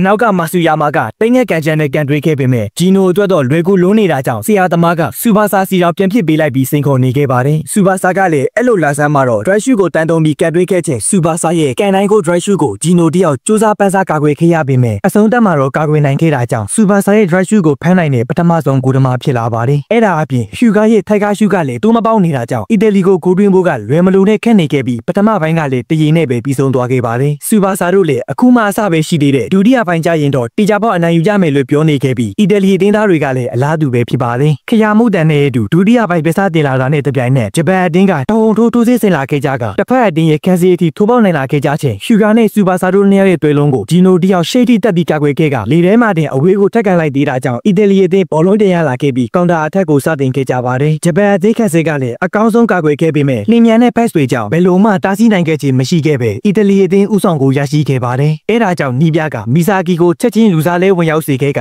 ရွှေစုံသွဲရဲ့ပိုက်စစ်ကိုမြင်ရတော့မှာဖြစ်ပါတယ်ပွဲပြန်စတင်တာနဲ့ခြေစွမ်းစပြနေတဲ့မီဆာဂီကြောင့်လှပတဲ့ကစားကွက်တွေကိုမြင်တော့ကြီးနေသူတိုင်းကတော့ကျော်နံပါတ်7ကမိုက်တယ်ဟာလို့ပြောရတဲ့အထိအာရုံဖန်ဆန်းနိုင်ခဲ့ပြီးရွှေစုံသွဲရဲ့အချိတ်ဆက်တွေနဲ့တိုက်စစ်စီလာကြချိန်မီဆာဂီရဲ့မော်ဆန်စွာပြော့ပြောင်ကစားဟန်တွေကြောင့်အားလုံးလည်းပိုပြီးစိတ်ဝင်စားဆောင်ကြည့်နေခဲ့ကြပါတယ်ဂျီနိုလိုလူကိုအလွယ်တကူဂိုးမသွင်းနိုင်မှန်းသိတာကြောင့်စူပါဆာကဘက်ဖလင်းနဲ့သွေးယူမဲ့ပုံဟန်ဆောင်ပြီးဘေးကမီဆာဂီစီလွှဲပေးခဲ့သည့်တိုင်အောင်ဂျီနိုကိုအယူလို့မရသေးပေမဲ့မီဆာဂီကလည်းဒီထဲမှာတင်စူပါဆာကိုပြန်ဖက်ပေးခဲ့ကစူပါဆာရဲ့သွင်းယူမှုနဲ့ဂျပန်အသင်းကချီပကိုရရှိခဲ့ပါတယ်ရွှေစုံသွဲကဂျီနိုကိုထပ်ပြီးအယူလို့ကအနိုင်ကိုတင်နာမှာလားဆိုတာကိုတော့နောက်တစ်ပိုင်းမှာစတင်ပေးသွားပါမယ်စူပါဆာနဲ့မီဆာဂီတို့ရွှေစုံသွဲရဲ့လုံနိုင်စွမ်းကိုမြက်ဝါးထင်ထီမိတွေ့ပြီးချိန်မှာတော့အီတလီသားတွေလည်းဒင်းငါသေးပုံစံနဲ့စောဖို့စီစဉ်ခဲ့ကြပြီးစူပါဆာတို့အသွဲကိုတိကျခိုက်သွဲကြဖို့ဆုံးဖြတ်ခဲ့ကြပါတယ်စူပါဆာနဲ့မီဆာဂီကရွှေစုံသွဲဆိုရင်အရင်ထိုဟိုရဲ့ရွှေစုံသွဲတွေဖြစ်တဲ့ရှူကာနဲ့ထကာရှီတို့ကလည်းအခြေအဆက်မိမိနဲ့တိုက်စစ်ဆင်လာကြချိန်ရှူကာရဲ့ pass ကိုလက်ခံမဲ့စူပါဆာကပြင်းပြထန်ထန်ပိတ်ခံထားရတာကြောင့်ရှူကာလည်းငါတယောက်တည်းအစုံတက်နိုင်မှရလိမ့်မယ်လို့တွေးနေခဲ့ပါတယ်အီတလီအသင်းဘက်ကလည်းမီဆာဂီရဲ့ကန်ချက်ကိုဂျီနိုတာစီလိုက်နိုင်တာနဲ့တပြိုင်နက်တိုက်စစ်ဖွင့်ခဲ့ကြပေမဲ့ဂျပန်အသင်းရဲ့ခံစင်နဲ့ဂိုးသမားကိုတော့တော်လန်ချင်းမရှိခဲ့တာမို့ဂျပန်အသင်းဘောလုံးပြန်ပန်းဆိုင်လာပါတယ်။ပွဲပြီးဆုံးဖို့ကလည်း3မိနစ်ပဲလိုတော့တာကြောင့်အားလုံးကတရင်နဲ့ပဲပြီးလိမ့်မယ်လို့သတ်မှတ်ထားခဲ့ကြပေမဲ့ပွဲဥထွက်ကိုအနိုင်နဲ့စခြင်းတဲ့စူပါဆာတယောက်အနောက်ကလိုက်ဆွေးနေရင်တောင်ကြိုက်ကန်ရှေ့ဆက်တက်ရင်ကိုသွင်းနိုင်ဖို့ကြိုးစားခဲ့ပေမဲ့ဂျီနိုကတော့ဂျီနိုပီတာနေစေဖြစ်ပါတယ်။စူပါဆာကလည်းလွယ်နဲ့လက်လျှော့တဲ့သူမဟုတ်တော့ဘောလုံးကိုမရမကလိုက်စေပြီးကန်လိုက်ချိန်မှာလည်းကာကွယ်ထားနိုင်စေဂျီနိုကိုတတိယအတေကန်ရင်းခဲ့သူကတော့ထိုက်ကာရှူပန်ရှင်ဟျူကာဖြစ်ပြီးအဆုံးထိကာကွယ်နေစေဂျီနိုရဲ့လက်အိပ်ပါဆုပ်ပြဲထွက်ပြီးတူဝမ်းဆိုတဲ့ရလက်နဲ့ဂျပန်တို့အနိုင်ရခဲ့ကြပါတယ်။ဖီယေတို့ကလည်းဂျပန်ဆိုတာရှော့တွက်လို့မရတဲ့ပြန်ပတ်မှန်တိသွားခဲ့ကြပြီးဟျူကာတို့ကလည်းသူတို့ရဲ့ရည်ရွယ်ချက်တွေကိုအမြင့်ဆုံးတင်ကဆက်လက်အနိုင်ယူကြဖို့ပြောနေခဲ့ကြပါတယ်။အဲဒီအချိန်ဂျီနိုရောက်လာခဲ့ကငါတို့ရဲ့ရှုံးနိမ့်တာကိုလက်ခံကြောင်းနဲ့ချစ်ကြည်ရေးပွဲနေကကိစ္စကိုအနူးညွန့်တောင်းပန်ကြောင်းပြောခဲ့ပြီးရှင်ပြန်ခွင့်တာထက်ရအောင်မယ်ဆိုရင်ထက်ပြန်ချင်နေကြောင်းပြောသွားခဲ့ပါတယ်။အဲဒီနောက်စူပါဆာတို့လည်းပြင်သစ်အထိလက်ရပေးနေခဲ့ကြတဲ့ဂျပန်ပရိသတ်ကြီးကိုကျေးဇူးတင်စကားတွေပြောခဲ့ကြကပထမနေ့ကိုတော့အောင်မြင်စွာကျော်လွှားနိုင်ခဲ့ကြပြီးဖြစ်ပါတယ်။နောက်တစ်နေ့မှာတော့တခြားအသင်းတွေကအတီးတီဆက်လက်ရှင်တိုင်နေခဲ့ ခဲ့ကြပြီးဂျာမနီအသင်းကလည်းဆူနိုင်တိုင်းဟတ်ထရစ်နဲ့အတူကနေဒါကို4-0နဲ့အနိုင်ရခဲ့တယ်လို့ဥရုဂွေးနဲ့ဘယ်ဂျီရဲ့နှစ်သင်းတွေ့ဆုံမှုမှာလည်း3-2နဲ့ဥရုဂွေးရဲ့ပါရမရှိရာမွန်ကလည်းဟတ်ထရစ်တွင်းယူခဲ့တာဖြစ်ပါတယ်အခုလက်ရှိကွင်းထဲမှာရှင်ပြိုင်ကြမဲ့နှစ်သင်းကတော့ဖီရဲပါဝင်တဲ့ပြင်သစ်နဲ့အင်္ဂလန်အသင်းတို့ပဲဖြစ်ပြီးဖီရဲရဲ့လှပတဲ့ dribbling skill တွေကြောင့်အန်အောနေတဲ့စူပါစာကိုသူကကွင်းရဲ့အနည်းပညာရှင်ဖီရဲဖြစ်ကြောင်းမီဆာဂီတယောက်ပြပြနေခဲ့ပါတယ်ကွင်းထဲမှာလည်းဖီရဲကသူကန်ရင်ဂိုးမှတေချပေးမဲ့သူ့ကိုစူပါစာတို့ကကြီးနေတာဖြစ်လို့ဒီကန်ချက်ကိုမသုံးသေးဘူးလို့တွေးကဘေးကကျောနဘက်ကိုပေးခဲ့တာကြောင့်ကိုနဲ့လွယ်လွားခဲ့ပါတယ်အဲ့ဒီရဲ့ချင်းတင်သစ်သားနပိုလီယန်ကသူ့ကိုဝေကန်ခွင့်ပေးဖို့နီးပြကိုနဘူးတစားလုံးနေချင်းကွင်းထဲမှာလည်းအင်္ဂလန်ကအဖွင့်ကိုရောက်သွားပြီးဖို့ကျောနဘက်ကိုနေရာမှာအစားထိုးဝင်စေခဲ့ပါတယ်နပိုလီယန်ပါဝင်လာတော့ဖီရဲကသူ့ရဲ့ skill ကိုရှုထားပြီးနပိုလီယန်ရဲ့ပြန်မြောက်တဲ့ကန်ချက်တွေကိုအထောက်အကူပေးရင်ပြင်သစ်တို့အနိုင်ရခဲ့ကြပါတယ်ဘရာဇီးမှာတော့ရောဘတ်တို့လည်းသူ့ရဲ့တပည့်တွေနဲ့ပြင်သစ်လူငယ်ကမ္ဘာဖလားပွဲရဲ့ရလဒ်တွေကိုကြည့်နေချိန်ဂျာမနီနဲ့ဥရုဂွေးကဖိုင်နယ်ကန်ရမှာဖြစ်တယ်လို့အသင်းကြီးတွေကြားကဂျပန်ကလည်းအစိတ်ပင်ကြောင်းပြထားနိုင်တော့ရောဘတ်တို့လည်းဂျင်းနဲ့အားရနေခဲ့ပါတယ်အဲ့ဒီအချိန်မှာပဲအာဂျင်တီးနားကအီတလီကို9-0နဲ့အနိုင်ရခဲ့တယ်ဆိုတဲ့သတင်းတက်လာခဲ့ပြီးအာဂျင်တီးနားရဲ့ပါရမရှင် DS ကတော့အီတလီအသင်းကဂျပန်နဲ့ပွဲမှာတရားရသွားတဲ့ဂျီနိုမပါဝင်နိုင်ခဲ့တာကိုစိတ်မကောင်းဖြစ်မိပါတယ်ဒါပေမဲ့မနေ့ကအာဂျင်တီးနားရဲ့ပြိုင်ဘက်ဂျပန်အသင်းဘက်မှာတော့စူပါစာပါဝင်နေဖို့မျှော်လင့်နေကြောင်းပြောသွားခဲ့ပါတယ်ငယ်စဉ်ကစင်ရဲစွာကြည်ပြင်းလာရတဲ့ DS ကသူ့ရဲ့တငယ်ချင်းဖက်ဆယ်နဲ့အတူဘောလုံးမရှိလို့အတီးတွေနဲ့ကစားရင်နေ့စဉ်ဘဝဖြစ်တဲ့နေရာပုံကိုမိပြတယောက်မြင်သွားခဲ့ပါတယ်အဲ့ဒီကလေးကနှစ်ယောက်လုံးကိုခေါ်ယူခဲ့တာဖြစ်ပြီး DS တို့ကအခုလိုဂျပန်နဲ့ကန်နေချိန်မှာတောင်အစွမ်းပြထားနိုင်ခဲ့ကြပါတယ် DS နဲ့ဖက်ဆယ်တို့နှစ်ယောက်သွေးလုံးကအစွမ်းထက်နေတော့စူပါစာနဲ့မီဆာဂီတို့ရွှေသွေးလုံးကအသိမ်းမှာကြံနေခဲ့ပြီလားဆိုတဲ့အားမလို့အားများအတန်တွေထွက်လာခဲ့ပြီးဂျပန်အသင်းကဖိုင်နယ်တက်ချင်ရင်ဒီနေ့အာဂျင်တီးနားကိုမဖြစ်မနေနိုင်ရမှာဆိုပေမဲ့ပွဲအစမှာတည်း2ဂိုးပေးထားခဲ့ရပါတယ်2ဂိုးလုံးကို DS ကပဲတွင်းပေးထားတဲ့အပြင်3ဂိုးမြောက်ကိုလည်း drive shoot နဲ့ထွက်တွင်းပြလိုက်သေးတာကြောင့်ဂျပန်အသင်းသားတွေလည်းပွဲအစမှာတည်း hat-trick အတွင်းခံထားခဲ့ရပြီးစူပါစာလို drive shoot ပါကန်နေတဲ့ကောင်ကိုအန်အောလို့မစုံဖြစ်နေချိန် DS ကတော့ဂျပန်အသင်းကပြောလိုက်တာတမင်လျှော့ပေးပြီးပျော်စရာဖန်တီးကြည့်ရမယ်လို့ပြောနေခဲ့ပေမဲ့စူပါစာကပြုံးပြသွားခဲ့တာကြောင့် DS လည်းနည်းနည်းတော့လန့်သွားခဲ့ပါတယ်အာဂျင်တီးနားနီးပြကတော့သူ့ရဲ့အတီရောဘတ်သူရဲ့စကားတွေကြောင့်စူပါစာဆိုတာလွယ်နဲ့အနိုင်ယူလို့ရမှာမဟုတ်တာကိုသိတာကြောင့်3ဂိုးတာနေလေရီမအေးနိုင်ဖြစ်နေချိန်ကွင်းထဲကစူပါစာတို့တိုက်ကတော့တိုက်စစ်ပုံစံပြန်ပေါ်လာခဲ့ကစူပါစာရဲ့လှပစွာပေးပို့မှုကိုဘေးမှာအတင်းဆောက်နေတဲ့ဟျူဂါရဲ့အပိတ်နဲ့ချစ်ပကိုတလုံးကိုဖန်တီးနိုင်ခဲ့ကြပါတယ်ဒီရက်ကလည်းသူ့ရှိမှအခုလိုစွမ်းပြနေတာတွေကြောင့်သူ့ရဲ့ ego ကိုလုံးဝအထိမခံနိုင်တဲ့ဒီရက်ကငါပိုတာကြောင့်ပြချင်စောနဲ့တကူကောင်းဆန်စွာကစားလာပါတယ်အဲ့လိုကစားနေတော့အချင်းမဟုတ်တဲ့ဂျပန်သားတွေကပူပေါင်းရှင်းထုတ်ပြီးတဆင့်ချေလူပေးကတိုက်စိတ်ဆလာပြန်ပါတယ်အဲ့ဒီရဲ့ချင်းဗလာဂျီဂျီတိုနဲ့အမွာနှစ်ယောက်တို့ရဲ့ပူပေါင်းဆောင်ရွက်မှုကြောင့်အမွာကန်ချက်ကိုတည်သက်စွာကန်နိုင်ခဲ့ကြပြီးနှစ်ကူအထိလက်နိုင်ခဲ့ကြပြီးဆိုပေမဲ့အမွာနှစ်ယောက်ကတော့တန်းစင်ပေါ်တက်လိုက်ရပါတယ်ပထမပိုင်းလေးပြီးသွားချိန်မှာတော့အာဂျင်တီးနားနီးပြကငါမင်းတို့ကိုဘယ်နှခါပြောရမှာလဲဂျပန်အသင်းကအဲ့လောက်ထိရိုးရှင်းတဲ့အသင်းမဟုတ်ကြောင်းပြောနေချိန်ဒီရဲတို့ကကျွန်တော်တို့ရှော့တွဲမိသွားကြောင်းနဲ့ဒုတိယပိုင်းမှာအာဂျင်တီးနားအကြောင်းပြပေးမယ်လို့ပြန်ပြောခဲ့ပြီးပွဲတန်သားချိန်မှာလည်းအကောင်းဆုံးကြိုးစားသည့်တိုင်အောင်ဂျပန်အသင်းကိုမကြော်နိုင်ဖြစ်နေခဲ့ပါတယ်မဆူယာမာကလည်းဒီရဲနဲ့စိတ်တိုက်တွေ့ချိန်ငါကမင်းလိုပါရမီရှင်တော့မဟုတ်ပေမဲ့ငါတာဝန်ကိုကြည်ပွန်အောင်အစွမ်းကုန်ကြိုးစားမှဖြစ်ကြောင်းပြောကသူ့ရဲ့တာဝန်ဖြစ်တဲ့ DSC ကထပ်ထုတ်မှုကိုအကောင်းဆုံးလုပ်နိုင်ခဲ့ပြီးစူပါစာစီ pass ပေးခဲ့ပါတယ်စူပါစာကလည်းလေထဲမှာတဲ့ချက်ချင်းရဲ့ရှေ့ကိုပြန်တင်ပေးလိုက်ကဟျူဂါရဲ့အလိုက်တင်တိုင်ပင်တို့ခေါင်းဝင်တိုင်မှုနဲ့ဂျပန်အသင်းအမီလဲနိုင်ခဲ့ကြပြီးဖြစ်ပါတယ်ပွဲပြီးဆုံးဖို့ကလည်း9မိနစ်ပဲကျန်တော့တာမို့နီးပြကမီဇူဂီကိုထုတ်တုံးချိန်တန်ပြီလို့ဆိုလာခဲ့ကမီဇူဂီအနေနဲ့ပထမဆုံးပွဲထွက်ခွင့်ရလာပါတယ်တစ်ဖက်ကဒီရက်ကတော့စူပါစာဆိုတာကိုပဲခေါင်းထဲထည့်ပြီးမင်းထန်းငါပူတာကြောင့်ကိုအခုထိပြကျင်နေသေးတာကြောင့်အာဂျင်တီးနားရဲ့ကစားပုံကပြတ်လာပါတယ်အဲ့ဒီအချိန်ဖက်ဆယ်နဲ့ရှင်လူတဲ့မီဇူဂီကရေကူစွာလူနိုင်ခဲ့ကတိုင်ပန်တိုက်စစ်ဆင်လာကြချိန်စူပါစာကိုတွင်းဖို့ဖြစ်လာခဲ့ပေမဲ့ဒီရက်ကလိုက်ဖြတ်နေတာကြောင့်မီဇူဂီကပဲဘက်ဖလစ်နဲ့သွေးယူခဲ့ကတကူအတာစီရလာခဲ့ကြပြီးနီးပြမီကာမီကတော့မီဇူဂီမင်းမသာနှလုံးရောဂါမရှိနေရင်မင်းလည်းထိတ်တန်းကစားသမားဖြစ်လာမှာအေဂန်မလွဲပဲဖြစ်ကြောင်းမှတ်ချက်ပေးနေခဲ့ပါတယ်ဒီရက်ကိုတော့ဖက်ဆယ်ကဘလုံးကန်တဲ့ဆိုတာတယောက်တည်းကန်ရတာမဟုတ်တာကြောင့်မင်းအခုလိုစူပါစာကိုပဲအရေးပေးကစားနေလို့မဖြစ်ကြောင်းတတိပေးနေခဲ့ပြီးသူတို့ရဲ့နီးပြကတော့ဒီရက်မင်းကလည်းငါရှာတွေ့ထားတဲ့ပါရမီရှင်ပါပဲမင်းလုံးတင်တာကိုအကောင်းဆုံးလုပ်မယ်ဆိုတာနဲ့ဒီရက်က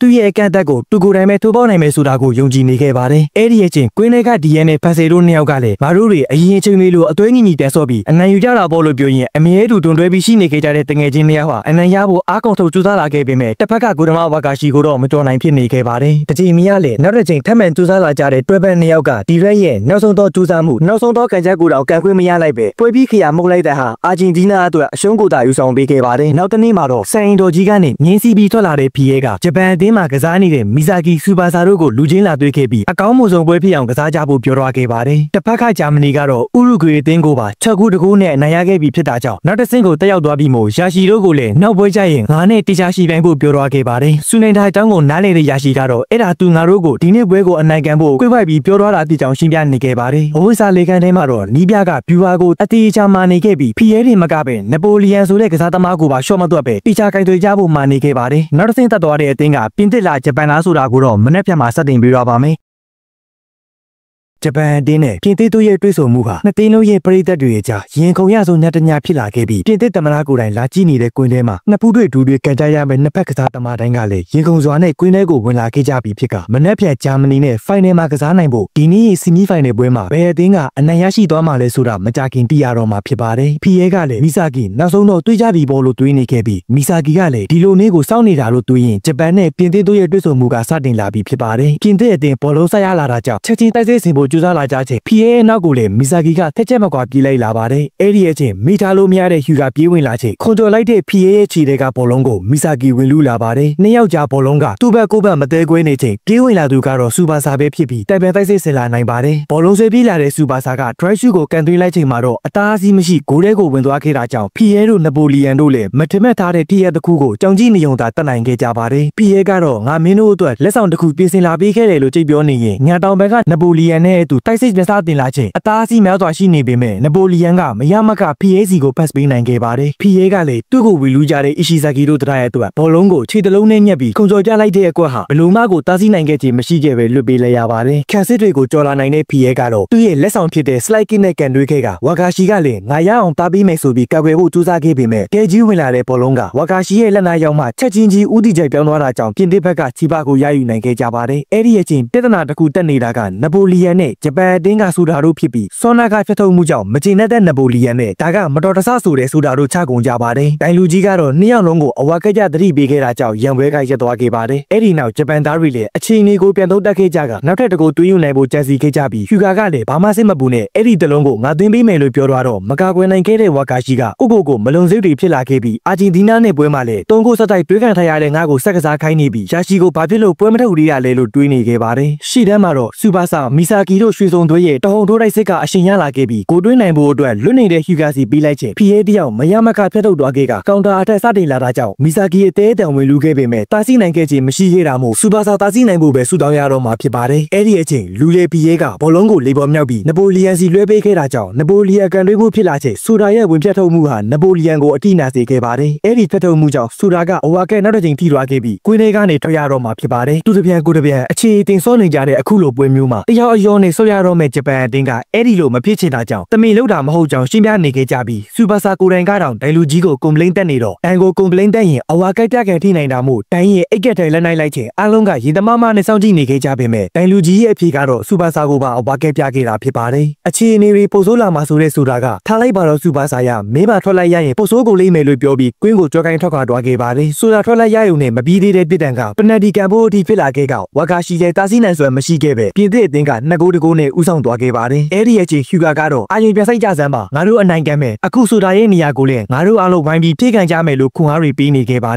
ယ်အဲ့လိုနဲ့ပြန်ပွဲစတင်လာချိန်မှာတော့စူပါဆာတို့ကအတွဲညီညီနဲ့တိုက်စစ်ဆင်လာကြပေမဲ့နပိုလီယန်ရဲ့တားဆီးမှုကြောင့်ပြတ်သွားခဲ့ကဒိုင်လူကြီးကလည်းဖောင်းဖို့မပေးခဲ့တာကြောင့်ဟျူကာတယောက်ဒီတိုင်းကတစ်ချက်လောက်ကန်ထားရမှမှတ်မဲပုံပဲလို့ပြောရင်ပြတ်သွားတဲ့ဘောလုံးကိုလိုက်စေခဲ့ကြပါတယ်ခက်မဲ့ဘောလုံးပိုင်ဆိုင်လာချိန်မှာတော့အစုံသက်ကတ်တွင်းချက်ကိုထိုက်ကားရှူးနဲ့ကတ်တွင်းနိုင်ခဲ့တဲ့တိုင်အောင်ကန်ဆိုးမှုတွေကမပြီးဆုံးသေးပဲလူကြိုနေမှုကြောင့်နိုဂိုတို့သာကြီးညာချင်းခံခဲ့ရပါတယ်ဒါပေမဲ့တိုက်စစ်ကိုတရက်ဆက်ပြန်ဆင်လာတဲ့ပြင်သစ်အသင်းကတော့၃ဂိုးမြောက်ကိုထက်ရသွားပြန်တာကြောင့်တယောက်တည်းကဘာပြက်နေတဲ့ဆိုတာကငါသာပါဝင်ခွင့်ရသေးရင်လို့တွေးရင်မခံမရက်နိုင်ဖြစ်နေခဲ့ပါတယ်ညီပြမိကလည်းမင်းဝီကန်ချီနေပြီဆိုတာကိုငါနားလေပါတယ်ဒါပေမဲ့ဝါကာရှီပွဲအသွေးကြုံရဖို့ခဏတော့စိတ်ရှည်ထားပေးဖို့ရာရှီကိုစိတ်ထဲကနေတောင်းဆိုနေခဲ့ပါတယ်ကွင်းထဲကဟျူကာတို့ကတော့ပွဲမပြီးသေး၍ငါတို့မရှုံးသေးဘူးဆိုတဲ့စိတ်ဓာတ်နဲ့ပိုက်စစ်စေလာကြချိန်တိုင်ပေထိုးကောင်းဝင်တိုက်တဲ့မီဇာကီရဲ့ရှေ့ကနေဖီရဲဝင်ဘလော့ခဲ့တာကြောင့်မြောက်တက်သွားတဲ့ဘောလုံးကိုစူပါစတာတယောက်ဘက်ဖလစ်နဲ့ကန်သွင်းချိန်ဂိုးထွားခဲ့ပေမဲ့ဖုံဖော်တက်မှတ်ခဲ့တာကြောင့်ဂိုးမရရှိခဲ့ကြပါဘူးဂိုးကန်တော်တော်ခီနေတဲ့ဒီနေ့ပွဲကိုအတော်လေးစိတ်တုန်နေတဲ့စူပါစာကအတဲအတန်ပြန်လို့ရင်ဂိုးသွင်းနိုင်မှုထပ်မံကြိုးစားခဲ့ချိန်မှာလည်းတစ်ဖက်ဂိုးသမားကတားဆီးနိုင်ခဲ့တဲ့တာကြောင့်တွင်ဂိုးတွေနဲ့ဝေးကွာနေစေဖြစ်ပါတယ်ပထမပိုင်းလည်းပြီးရွာခဲ့ပြီးဖြစ်ပြီးပုံဂိုးတကူနဲ့ဂျပန်အသင်းဥဆောင်ခံလိုက်ရတာကြောင့်ကြီးနေတဲ့ပရိသတ်တွေကတော့10ယောက်တယောက်မဟုတ်ပဲဟိုဘက်ကိုတိုင်ပါပေးခဲ့နေရကြောင်းတွေပြောရင်စိတ်တုန်နေကြချက်စူပါစာရဲ့အမေကစိတ်မပူကြပါနဲ့စူပါစာကတေချာပေါက်အနိုင်ကန်ပေးလိမ့်မယ်လို့သာပြန်ပြောခဲ့ပါတယ်အဝိဇ္ဇာလေကန်တွေဝင်လာခဲ့ကြတဲ့ဂျပန်အသင်းသားတွေလည်းနိုဂိုဆိုတာကြီးကိုပဲဖင်ပိတ်အော်နေတဲ့တိုင်ကိုမြစ်တာပုတ်နေခဲ့ကြပြီးဗလာကြီးကြီးတို့ကလည်းဒီနေ့ပွဲရှုံးလို့ကတော့အဲ့ဒီတိုင်ကိုငါလေပင်တွန်းညစ်တက်မှတိကြောင်းတွေပြောဆိုနေခဲ့ပါတယ်အဲ့ဒီရဲ့ချိန်စူပါစာရဲ့ခေါင်းထဲမှာကွင်းနဲ့စက္ကန့်ခွင့်ရဖို့ထိုက်တန်တဲ့ကစားသမားဆို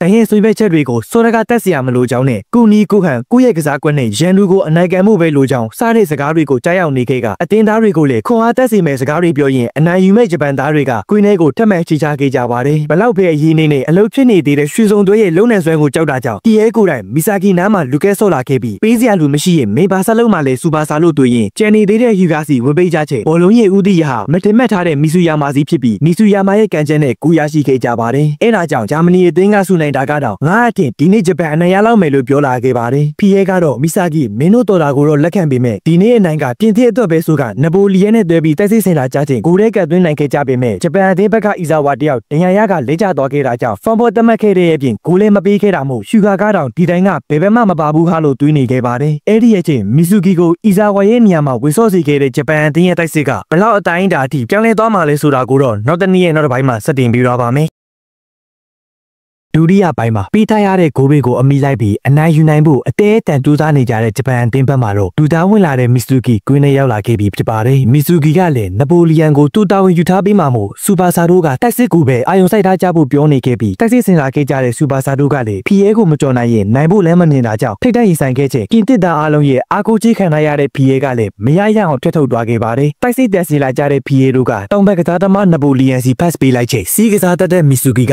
နပိုလီယန်ကိုလူဂျိုနေထားဖြစ်စေခဲ့တာကြောင့်ဂျပန်အသင်းဘောလုံးပိုင်ဆိုင်ခွင့်ထရလာပါတယ်။ဒီတစ်ချိန်မှာတော့စူပါဆာတယောက်ဖီရဲကိုလှိမ်မြန်နဲ့ချီအောင်ပြလှုပ်ရှားမှုတွေနဲ့ကြော်ဖြတ်လာနိုင်ခဲ့ပြီးခက်စစ်တိုင်းကိုလည်းဆက်လက်ကြော်ဖြတ်ကမျောလင်းချအပြည့်နဲ့ကတ်တွေးလိုက်တဲ့ try shoot က3ဂိုးစီတရေကြအောင်ဆွမ်းဆောင်ပေးနိုင်ခဲ့ပြီးဖြစ်ပါတယ်။ဂျပန်အသင်းပရိသတ်တွေကတော့အပျော်လွန်နေခဲ့ကြပေမဲ့အမီအလိုက်ခံလိုက်ရတဲ့ပြင်သစ်အသင်းပရိသတ်တွေကလည်းအခုမှတရေပဲရှိသေးတယ်မင်းတို့တွေလုံနိုင်ပါတယ်ဆိုတဲ့အတန်တွေလှိုင်လှိုင်ထွက်လာခဲ့တာကြောင့်ဖီရဲတို့လည်းငါတို့ကူပြန်တွင်းကြတာပေါ့လို့ဆိုလာပါတယ်။ဒီတစ်ခါဖီရဲတို့ရဲ့တိုက်စစ်ကပြင်သစ်ရဲ့အထင်ကြီးအီဖယ်တာဝါပုံစံထိုးစစ်နဲ့အလီယံမြန်မဲ့ဂျပန်အသင်းခက်စစ်ကိုထိုးပေါက်လာခဲ့ကနပိုလီယန်ရဲ့အနီးကပ်ကန်တွင်းမှုကိုဝါကာရှီတာစီနိုင်ဖို့ကြိုးစားခဲ့ပေမဲ့ဘလူးမစွမ်းတာတော့ပဲတကူထက်မှန်ခွင့်ပြုလိုက်ရပါတယ်။ပွဲကလည်းပြီးတော့မှမို့ဂျပန်အသင်းအတွက်စိုးရင်စရာဖြစ်လာခဲ့တာကြောင့်အမီပြလိုက်နိုင်ဖို့စူပါဆာလည်းအစွမ်းကုန်ထုတ်ပြီးကိုရဖို့ကြိုးစားခဲ့ပေမဲ့နပိုလီယန်ရဲ့ဖက်ထုတ်မှုကြောင့်ဟျူဂါစီဘောလုံးရောက်သွားခဲ့ပါတယ်။အဲ့ဒီအချိန်စူပါဆာကိုလည်းလူကတ်ထားလိုက်ကြပြီးဟျူဂါတယောက်ထဲကလည်းထိုးထွက်နိုင်ဖို့မစွမ်းတာတဲ့အချိန်ငါစီဘောလုံးပေးလိုက်ဆိုတဲ့အတန်နဲ့အတူလွတ်နေသေးတဲ့မီဆာကီပြီးတက်လာပါတယ်။ပွဲပြီးဖို့ကလည်းနီကက်နေပြီမို့ဒီတလုံးကိုတားနိုင်ရင်ငါတို့နိုင်ပဲလို့တွေးနေတဲ့ဖီရဲကမီဆာကီရဲ့ပြေးလမ်းမှာပိတ်ရက်ပြီးမီဆာကီမင်းနဲ့ငါရဲ့အဖြေမပေါ်သေးတဲ့ကြိုင်ပွဲကိုဒီမှာအဆုံးတိုက်ကြမယ်လို့တွေးရင်ပြေးဝင်လာတဲ့မီဆာကီနဲ့တယောက်ချင်းရှိလူချက်အနိုင်ရရှုံးမပေါ်နေတဲ့နှစ်ယောက်ကြားအပြိုင်မှုတဲ့စူပါဆာပါဝင်ခဲ့တာကြောင့်နှစ်ယောက်အားကိုမရှင်နိုင်တဲ့ဖီရဲကတော့ရှုံးနေသွားခဲ့ပြီးတရီမတ်ကိုခွင့်ပြုပေးလိုက်ရပြန်ပါတယ်။အဲဒါကြောင့်ဒီနှစ်သင်းရဲ့အပြိုင်မှုကအနိုင်ရှုံးမသွဲခွဲသေးတာကြောင့်အချိန်ပိုထက်ကန်မှုဖြစ်လာခဲ့ပြီးနီးပြမီကာမီကတော့မင်းတို့တွေဒီအစင်းတီရောက်လာခဲ့ကြပြီပဲအခုလေမင်းတို့ရဲ့ခွန်အားအစင်မှန်ကိုဆက်ပြီးပြသပေးလိုက်ဖို့ပြောကြားခဲ့ပြီးစူပါဆာကလည်းငါတို့တွေပွဲနားနေရတဲ့ဆိုတာကို final ခေါ်ထားပေးကြတာပေါ့လို့ဆိုကခွန်အားတွေမြင့်တင်ခဲ့ကြပါတယ်။အဲဒီအချိန်လေစိတ်ကိုရောက်ရှိလာသူကတော့ရောဘတ်တို့ဖြစ်ပြီးကွင်းထဲမှာအချိန်ပိုပထမပိုင်းကန်နေခဲ့ကြတဲ့ဂျပန်အသင်းကလည်းဂိုဒမဝါကာရှိရဲ့ညာဘက်လက်တရားရမှုကြောင့်ဘာလို့ဆက်ပြလာမှလဲဆိုတဲ့ရေဒီယိုတင်ဆက်မှုကိုနားထောင်ရင်ကျူစာသားစူပါဆာမင်းရဲ့အောင်မြင်မှုကိုကြည့်ဖို့ငါရောက်လာခဲ့ပြီးဖြစ်ကြောင်းတွေးနေခဲ့ပါတယ်။တစ်ဖက်ကဝါကာရှိကတော့အဆင်ပြေသေးတယ်လို့သာပြန်ပြေးပြီးဆက်လက်ရှင်ပြိုင်နေချိန်ဝါကာရှိရဲ့ညာဘက်ကထက်မှန်တရားရလာပြန်တာကြောင့်လုံးဝကိုလေးကျသွားခဲ့ပြီးပြင်သစ်အသင်းကလည်းလွတ်နေတဲ့ကိုကိုကန်တွင်းခဲ့ပေမဲ့ဂျပန်အသင်းခက်စစ်တွေကခေါင်းဝင်တိုက်ကဆက်လက်ကာကွယ်နေခဲ့ကြပြီးဝါကာရှိကိုလည်းကိုကာကွယ်ကိုကငါတို့မှလည်းတာဝန်ရှိကြောင်းပြောနေခဲ့ပါတယ်။စူပါဆာတို့ဘောလုံးပြပိုင်ဆိုင်လာချိန်မှာတော့ရွှေစုံသွေးရဲ့လုံနိုင်စွမ်းကိုတုံးပြီးရွှေခါရဲ့ထိုက်ကားရှုကိုဝိုင်းဝန်းပံ့ပိုးပေးခဲ့ကြပေမဲ့နိုင်မကိုဖြစ်မဲ့လို့ခယူထားတဲ့ဖီရဲကလည်းထိုက်ကားရှုကိုဂျာဝင်ဖြတ်ထားနိုင်သေးတာကြောင့်ပနက်ဒီကန်ဖို့ဖြစ်လာပါတယ်။ပိုပပီဒေးကအမီလီရောက်လာခဲ့တဲ့ရောဘတ်တို့ကိုပွဲလာကြည့်နေတဲ့အာဂျီတီနာနီးပြကလာနှုတ်ဆက်နေခဲ့ပြီးငါတို့ကတော့မင်းရဲ့တပည့်စူပါဆာကိုမကြော်နိုင်ခဲ့ဘူးလို့ပြောနေခဲ့ပါတယ်။နီးပြမီကာမီကလည်းမင်းလူလဲချိန်လာတော့ဝါကာရှိကိုမေးလာခဲ့ပြီးအဆုံးထိကောက်ွယ်သွားချစ်ကြောင်းပြန်ပြေခဲ့ချက်ရာရှိကလည်းကောင်းငင်ပြခဲ့ပါတယ်။ကောင်းပန်းလန်ရမှာတော့ပြင်သစ်ဘက်ကအရေကန်ဖို့ဖြစ်လာခဲ့ပြီးဂျပန်သားအားလုံးရဲ့ယုံကြည်မှုဟာဝါကာရှိတယောက်တည်းပေါ်မိကိုသွားခဲ့တာကြောင့်ဝါကာရှိလည်းအတိနေရာယူပြီးအာယုံစိုက်ထားချိန်ပြင်သစ်ဘက်ကပထမဆုံးကန်သွေးသူကတော့ဖီရဲပဲဖြစ်ပါတယ်။ဖီရဲကလည်းအားလုံးရဲ့မျှော်လင့်ချက်တွေကိုစိတ်မပြတ်စေခဲ့ပဲလှပတဲ့ white ball နဲ့အပွင့်လာစေခဲ့ပါတယ်။ဂျပန်အလဲမှာလည်းရှူဂါကန်ဖို့ရှိထွက်လာခဲ့ပြီးမုန်တိုင်းကြားမှာကြီးမားတဲ့လိုက်လုံးတွေကိုတော့ဖောက်ထွက်အောင်ကန်ခဲ့တဲ့ထိုက်ကားရှူနဲ့ကမ္ဘာစိတ်မင်းထက်မှလည်းအဖိုးတန်ကိုယူလာပေးခဲ့ပါတယ်။ပြင်သစ်အလဲတင်ရောက်လာချိန်မှာလည်းထပ်မံပြီးယူနိုင်ခဲ့ပြီးဂျပန်အလဲမှာတော့ကန်တွဲတူမဆူယာမာကအမြဲအေးခမ်းနေတဲ့မြို့လေးရဲ့သူ့ရဲ့ကောင်မလေးအကြောင်းကိုပြန်တွေးရင်အချိန်ကစူပါဆာတို့ရဲ့နန်ကဲဆုနဲ့ရင်ဆိုင်နေတဲ့ရီစားဖြစ်သူပေးခဲ့တဲ့ကောင်းစီကိုပြန်စီးပြီးကန်တွေးလိုက်ကနှစ်ကိုးစီတရေကြအောင်ဆွဲဆောင်ထားနိုင်ခဲ့ပါတယ်။ပြင်သစ်ဘက်ကလည်းထပ်တွင်းနိုင်ခဲ့တယ်လို့မီဆာကီရဲ့အလဲမှာလည်းတွင်းယူနိုင်ခဲ့တာကြောင့်ပုံကိုးစီတရေဖြစ်လာခဲ့ပြီးဂူရမဝါကာရှိကတော့တလုံးမကာကွယ်နိုင်သေးတာမို့ငါရဲ့ဒီလိုပုံစံကြီးကိုရှာရှိရှိမှမဖြစ်ချင်ကြောင်းတွေးနေခဲ့ပေမဲ့လည်းလေကိုမြောက်ကိုလည်းတားဆီးနိုင်ခဲ့ခြင်းမရှိခဲ့တာကြောင့်ရာရှိကမင်းသားကမ္ဘာအကောင်းဆုံးဂူရမဖြစ်ခြင်းဒီနေရ ယန်ကိုမင်းရဲ့ကိုပိုင်ဟန်နဲ့ကြော်ပြရလိမ့်မယ်လို့တွေးနေခဲ့ပါတယ်ဂျပန်တရောက်လာချိန်မှာလည်းမီဆူဂီရဲ့ကန်ချက်က၄ဂိုးစီတည်ကြထားနိုင်သေးတာကြောင့်နှစ်သိန်းလုံးကနောက်ဆုံးတစ်လုံးစီတာကြံတော့တဲ့အနေအထားဖြစ်ပါ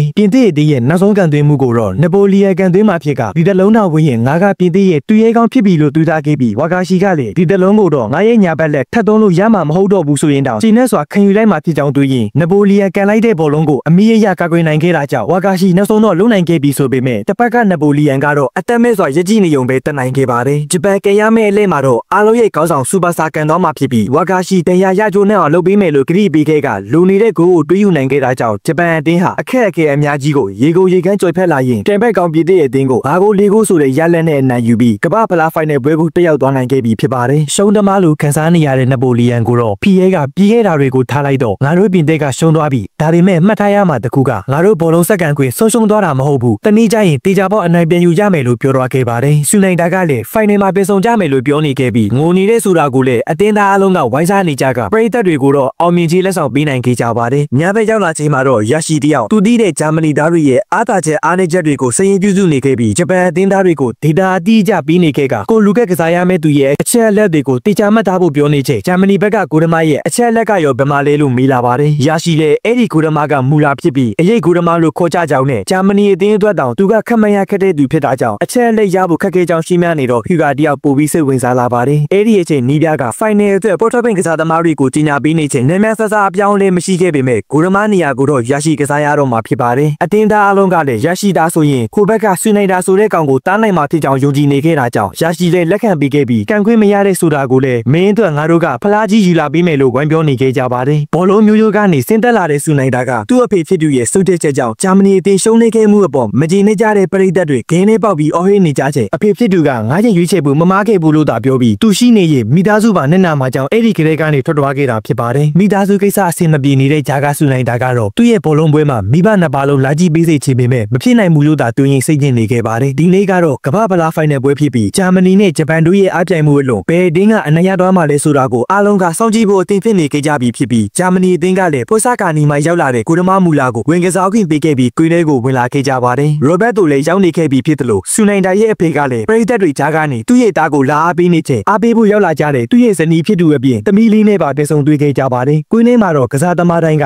ကြက်ရနေရာမှာအသီးသီးနေရာယူထားခဲ့ကြပြီးဖိုင်နယ်ပွဲကြီးကိုစတင်ခဲ့ကြပြီးဖြစ်ပါတယ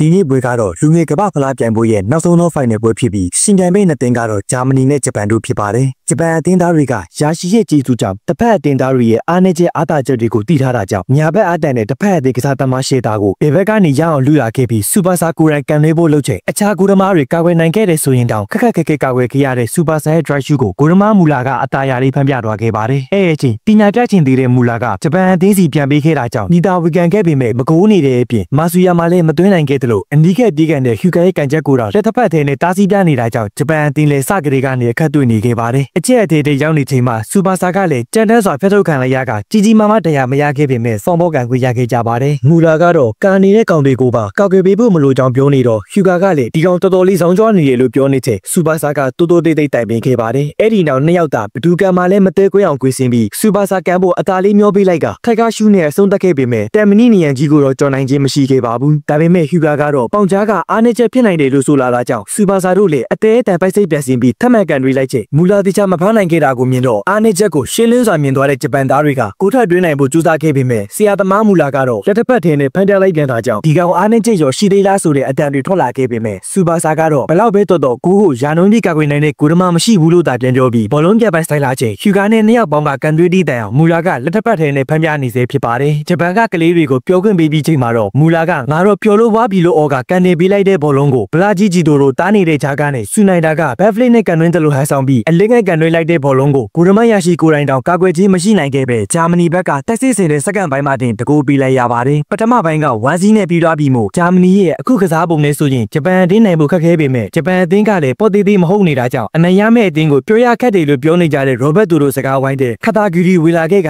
ချင်းချင်းမိတ်ဆက်ခဲ့ကြပြီးစူပါစာကိုဘာနာပြောပြရမလဲလို့မေးလိုက်ချိန်ရိုဘတ်တူကတော့စာမျက်နှာ52ကိုပြန်ကြည့် သာပြောခိုင်းလိုက်ပါတယ်ဂျပန်အသင်းရဲ့အဝတ်စားလက်ခံထဲမှာတော့အသင်းသားတိုင်းကစိတ်ထဲကျနေတာမျိုးလုံးဝမရှိနေပဲဒုတိယပိုင်းမှာဘလို့နိုင်ယူမလဲဆိုတာကိုသာပြောနေခဲ့ကြပြီးမကစားရတဲ့ကစားသမားတွေကလည်းအသက်နိုင်ဆုံးခွန်အားပေးနေတာကြောင့်နီးပြပြည်သူတောင်ထူထူပြောစရာမရှိနေတာကြောင့်ပြုံးရင်းသာကြည့်နေခဲ့ပါတယ်ဂျာမနီအသင်းသားတွေကတော့ဂျပန်အသင်းကိုလှောင်ရည်နေခဲ့ကြတာမို့စူနိုင်တာကသူတို့တွေအတီးကစားလာတော့မှဖြစ်ကြောင်းနဲ့ပွဲမပြီးသေး၍ငါတို့တွေနိုင်မယ်ဆိုတာတက်မပြောနိုင်တာကြောင့်ဂျာမနီရဲ့ဂုဏ်ကိုမြင့်တင်ဖို့ပထမပိုင်းတက်ပူကြိုးစားဖို့သာပြောနေခဲ့ပါတယ်ဂျပန်ကနာဂါဆာဝါတို့ကလည်းစူတောင်းပေးုံနေမှတပါအခြားလုပ်ပေးနိုင်တာမရှိတာကြောင့်ကြိုးစားကြဖို့သာပြောနေခဲ့ကြပြီးကွင်းထဲပြန်ဝင်လာကြတဲ့စူပါဆာတို့ကိုတော့ကတာဂီတွေကစူပါဆာစာမျက်နှာ52ကိုအမှတ်ရပါဆိုတဲ့စကားကိုလမ်းအောင်ပြောခဲ့တာကြောင့်စူပါဆာလည်းရောဘတ်တိုကိုပြန်အမှတ်ရလာခဲ့ပါတယ်စာမျက်နှာ52ကစာအရဘောလုံးကွင်းထဲမှာအရေးအကြီးဆုံးကကွင်းလေကစားသမားရဲ့ကွင်းလေပဲပွဲရဲ့အချိန်ကိုလိုက်ပြီးတတိလုံးကိုဖွဲ့စည်းကကူသွင်းနိုင်ဖို့ဖန်တီးရမယ်ဆိုတာတွေကိုပြန်တွေးရင်တိုက်စစ်စင်နေမှုကြောင့်ဂျာမနီသားတွေလည်းရုပ်သေးဖြစ်လာခဲ့ပြီးအကြမ်းနည်းနဲ့တာစီလိုက်ရပါတယ်အဲ့လိုတာစီပြီးတာနဲ့တပါးတဲ့တိုက်စစ်စင်လာခဲ့ကြတာကြောင့်အားလုံးလည်းစူနိုင်တာကိုဝိုင်းသားကြချိန်ဟာနေတဲ့နေရာကနေပြန်လဲပေးလိုက်တဲ့စူနိုင်တာကြောင့်ကိုကန်သွင်းမှုလုံနိုင်ခဲ့ပေမဲ့ရာရှီတာစီနိုင်ခဲ့ကခုံတာအထက်ကိုချက်ချင်းဆလာပါတယ်အဲ့ဒီအခွင့်အရေးကိုဖြူကားနဲ့တူးရဲ့သွဲပဲထက်ကာရှိတို့ပူပေါင်းထားတဲ့ drive pass နဲ့ကန်သွင်းခဲ့ကဟိုးစီတဲလိုကြီးဝင်လာတဲ့ဘောလုံးကဘေကမီဆာကီစီတောင်းသွားခဲ့ပေမဲ့ဒါမျိုးလောင်းနဲ့စာမပွဲတဲ့မူလာကတာစီနိုင်ခဲ့ပါတယ်မီဆာကီကလည်းငါအသားခံရရပြီလို့တွေးနေချိန်ပြေးဝင်လာတဲ့စူပါဆာကမီဆာကီကိုပါဂိုးထဲသွင်းပို့လိုက်တာကြောင့်ဘောလုံးနဲ့လူပါဂိုးထဲဝင်သွားခဲ့ပြီးဗီယန်ပရာနဲ့ပဲချီပါကူရရှိခဲ့ကြပါတယ်ဂျာမနီအသင်းဘက်ကလည်းငြိမ်ခံမနေပဲပိုက်စစ်ကိုအရှိန်မြင့်တင်လာတာကြောင့်ရရှိလဲအသင်းပေါ်ဟောင်းတို့ရဲ့ကစားကွက်တွေကိုအကောင်းဆုံးတွက်ချက်နေခဲ့ပြီးနောက်ဆုံးကန်သွင်းသူစူနိုင်တာရဲ့မိတောက်ကန်ချက်ကိုကာကွယ်နိုင်ခဲ့တာကြောင့်စူနိုင်တာလည်းတော့ပါပြီးတဲ့ရရှိဒါပေမဲ့အခုလိုတာစီနိုင်ခွင့်တော့ရမှာမဟုတ်တော့ကြောင်းတွေးနေခဲ့ပြီးရရှိကလည်းထက်ကန်ကြဆန်းပါလို့သာတွေးရင်အသင်းပေါ်ဟောင်းနှစ်ယောက်ရဲ့အပြိုင်မှုကရေချိန်မြင့်နေခဲ့ပြီးဖြစ်ပါတယ်အခုချိန်မှာတော့ဂျာမနီအသင်းတောက်ခံပေါ်ကန်ရမှာဖြစ်ပြီးစူပါဆာကတော့တရိုက်ကန်တွင်မှာလာဂိုရှိကိုချမှာလာလို့တွေးနေချိန်ဂိုရှိကိုရောက်ချလာတဲ့ဘောလုံးကိုအီရှီဆာကီမျက်နှာနဲ့ဝင်ကာခဲ့ပြီးဂျာမနီဘက်ကထပ်မံကန်တွင်းချိန်မှာလည်းခန်စစ်တွေကအစွမ်းချကာကွယ်နိုင်ခဲ့ကဂျာမနီအသင်းရဲ့နောက်ဆုံးကန်သွင်းချက်ကိုတော့ရာရှိအမီးရဖမ်းနိုင်ခဲ့တာကြောင့်တုံးကန်ပေါ်အကျက်အသေးကိုအောင်မြင်စွာကျော်လွှားနိုင်ခဲ့ကြပါတယ်ဂျပန်အသင်းတိုက်စစ်ဆင်လာခဲ့ပေမဲ့လည်းဂျာမနီခြေထဲပဲရောက်နေခဲ့ပြီးရာရှိအကောင်းဆုံးကာကွယ်ထားနိုင်လို့သာရလက်မပြောင်းလဲပဲရှိနေခဲ့ပေမဲ့ဒီပုံစံတိုင်းသာဆိုရင်ရာရှိလည်းကစားကြလာနိုင်တာကြောင့်ကိုတွင်းနိုင်ဖို့အရေးတကြီးလိုအပ်လာပါတယ်အဲ့ဒီအချိန်ရာရှိပို့ပေးလိုက်တဲ့ဘောလုံးကစူပါဆာစီရောက်လာခဲ့ပေမဲ့ဘာတော့မြန်မှုမှမလုပ်တဲ့စူပါဆာကစာမျက်နှာ52ကိုသာဆက်တိုက်သွင်းနေချိန်တကယ်ဆိုလို့ရင်အတိတ်ပဲဖြစ်တဲ့ပျော်ရွှင်စွာဘောလုံးကစားခြင်းဆိုတာကိုနားလည်သွားခဲ့ကအခက်အခဲဒုက္ခတိုင်းကိုအပြုံးနဲ့ရင်ဆိုင်ပြီးချီရတဲ့ဘောလုံးကိုအနောင်ဖွဲ့ကင်းကင်းနဲ့စောနေတဲ့စူပါဆာကိုကြည့်ရင်အတောင်တောင်တွေထွက်လာသလိုတောင်ထင်မှတ်စေခဲ့ပါတယ်။ဒါပေမဲ့ကန်သွင်းချက်ကိုတော့မူလာတာစီနိုင်စေဖြစ်လို့ဘောလုံးနောက်ကိုပြန်လိုက်ပြီးကန်သွင်းချိန်စူနိုင်တာနဲ့ရှင်းကန်ခဲ့ရတာကြောင့်ဘောလုံးကနှစ်ယောက်ကြားမှာလေနေခဲ့ပါတယ်။အဲ့ဒီအချိန်လေနေတဲ့ဘောလုံးကိုပြူဆွဲလာခဲ့ပြီးကန်သွင်းဖို့လုပ်ခဲ့ပေမဲ့ဘေကာယူကာစီဖတ်ပေးခဲ့ကယူကာကလည်းတာမန်တိုက်ကားရှူတဲ့ပုံပြင်းနဲ့မေဂါတိုက်ကားရှူနဲ့ဂျပန်အတင်းပြန်လဲဥဆောင်နိုင်ခဲ့ပြီးဖြစ်ပါတယ်။ရိုဘတ်တိုကတော့သူ့ရဲ့တပည့်စူပါဆာပါဝင်နေတဲ့သူတို့ရဲ့ဂျပန်အတင်းအမြင့်ဆုံးအောင်မြင်မှုအထိရောက်တော့မယ့်အဖြစ်ကိုကျေနပ်နေခဲ့ပြီးကန်နေသေးတဲ့15မိနစ်ကိုရင်ခုန်စွာကြည့်နေချိန်ကွင်းထဲကဂျပန်သားတွေကလည်းဂျာမနီရဲ့တိုက်စစ်စင်မှုတိုင်းကိုဖျက်ထုတ်နေတာကြောင့်ငါတို့လိုဥရောပရဲ့အကောင်းဆုံးအသင်းကရှုံရတော့မှလားလို့ပြောလာကြချိန်စူနိုင်တာကတော့အကောင်းဆုံးဖြစ်နေလို့နိုင်တာမဟုတ်ပဲနိုင်အောင်ကန်ခဲ့လို့အကောင်းဆုံးဖြစ်လာတာလို့ပြောပြီးငါးစီဘောလုံးပေးလို့ဆိုကတည်တက်လာပါတယ်စိတ်သက်ပြတ်သက်ကြွလာတဲ့ဂျာမနီသားတွေကလည်းသူတို့ရဲ့ကောင်းဆောင်တဲ့အတူတပါးလေးပြည့်သက်လာခဲ့ကြပြီးလင်းမြန်တိကျတည်သက်တဲ့ကစားဟန်တွေနဲ့စတင်ထိုးပေါက်လာတာကြောင့်ရရှိတဲ့သူ့ရဲ့ကန်စစ်တွေကိုဘယ်လိုပညာပေးဖို့ညွှန်ကြားပေးနေခဲ့ပေမဲ့ကန်စစ်ကိုဖျို့ဖျဲဖြစ်အောင်လုပ်နိုင်လိုက်ပြီးဖြစ်တဲ့ဂျာမနီအသင်းကစူနိုင်တာကန်ဖို့ဖြစ်လာခဲ့ပါတယ်အဲ့ဒီအချိန်စူပါဆာဝင်သားခဲ့တာကြောင့်ရှောင်လိုက်နိုင်ပေမဲ့နောက်တစ်ချိန်ဆက်ဝင်လာတဲ့စူပါဆာကြောင့်တစ်ချက်တက်ခေါက်လိုက်တဲ့စူနိုင်တာကဘယ်ချိန်နဲ့ကန်မှဖြစ်မဲ့အနေအထားဖြစ်လာခဲ့ပေမဲ့ကိုရဲရအောင်တော့ကန်တွင်းနိုင်ခဲ့ပါတယ်အခုဆိုရင်တရေချနေတဲ့နှစ်သင်းရဲ့အတွက်ပွဲချိန်ကလည်း9မိနစ်လောက်သာကျန်တော့တာကြောင့်ပင်ဆိုင်မှုအမြင့်ဆုံးအနေအထားရောက်လာခဲ့တဲ့အားပြိုင်မှုကိုပစ္စည်းနေတဲ့ရိုဘတ်တိုပါအတန်တွေထွက်လာတဲ့ဒီပင်ဆိုင်မှုပြင်းထန်နေချိန်ကွင်းထဲမှာတော့စူပါဆာတယောက်မတော်တဆဒဏ်ရာရသွားခဲ့ပါတယ်ထုံးစံအတိုင်းမနေ့ကုန်းကျုံထပြီးပြန်ထလာခဲ့ပေမဲ့ထပ်မံလဲကျသွားတဲ့တာကြောင့်အတင်းသားတွေလည်းခြေထဲဘောလုံးရှိနေတဲ့ဂျာမနီသားတွေကတကြောင်စူပါဆာကတကြောင်နဲ့ပြန်များနေချိန်စူနိုင်တာရဲ့မိဘတွေကတော့ကန်တင်းပြလိုက်တော့ငါသားဆိုပြီးအားပေးနေခဲ့ကြကအကောင်းဆုံးကန်တဲ့ခဲ့တဲ့စူနိုင်တာရဲ့ကန်ချက်ကိုလည်းရရှိတရားအကောင်းဆုံးဖန်ထားနိုင်စေဖြစ်ပါတယ်အဲ့ဒီရဲ့ချိန်နောက်ဆုံးတော့စူးစမ်းမှုကိုစူးစမ်းခွင့်ရရှိလာတဲ့ဂျပန်အတင်းသားတွေကရွှေစုံတို့ရဲ့ကျူပန်မှုတွေရှူကားရဲ့ပံ့ပိုးမှုတွေနဲ့အတူနောက်ဆုံးအချိန်အထိဝေရှုံနိုင်နေသေးတဲ့စူနိုင်တာကိုကြော်လွန်ပြီးကန်သွင်းလိုက်ချိန်ဘားတိုင်းမှန်နေခဲ့ပေမဲ့ဘိုက်စကယ်ကင်းနဲ့ထပ်မံကန်ရိတန်တာကြောင့်ပွဲပြီးခါနီးမှာဂျပန်အသင်းအနေနဲ့3-2ဆိုတဲ့ရလဒ်နဲ့အနိုင်ယူနိုင်ခဲ့ကြကငါတို့ကကမ္ဘာအကောင်းဆုံးဆိုတာကြီးကိုအများရှိမှတရားဝင်ပြောနိုင်ခဲ့ကြပြီဖြစ်ပါတယ်။စူနိုင်တာကလည်းဝမ်တာကြောင့်လာပြောခဲ့ပြီးနေရှင်နယ်ခဲ့ကြရင်ပြေဆုံးကြတာပို့လို့ပြောတော့ခဲ့ကပရိသတ်အားလုံးရဲ့လက်ခုပ်တံတွေနဲ့အတူဂျပန်အသင်းကကမ္ဘာဖလားကြီးကိုကညောင်းနိုင်ခဲ့ကြပြီဖြစ်ပါတယ်။စီဇန်1အကုန်ပြီးသွားတာမဟုတ်ပဲလက်ကျန်အပိုင်းတွေကဘာသာပြန်မရှိသေးတာကြောင့်ကပတိန်စူပါဆာဇက်လန်ကိုဒီမှာပဲအဆုံးသတ်ထားပါမယ်။အားလုံးပဲပိုကောင်းမယ့်နောက်ဗီဒီယိုတွေမှာပြန်တွေ့ကြပါမယ်။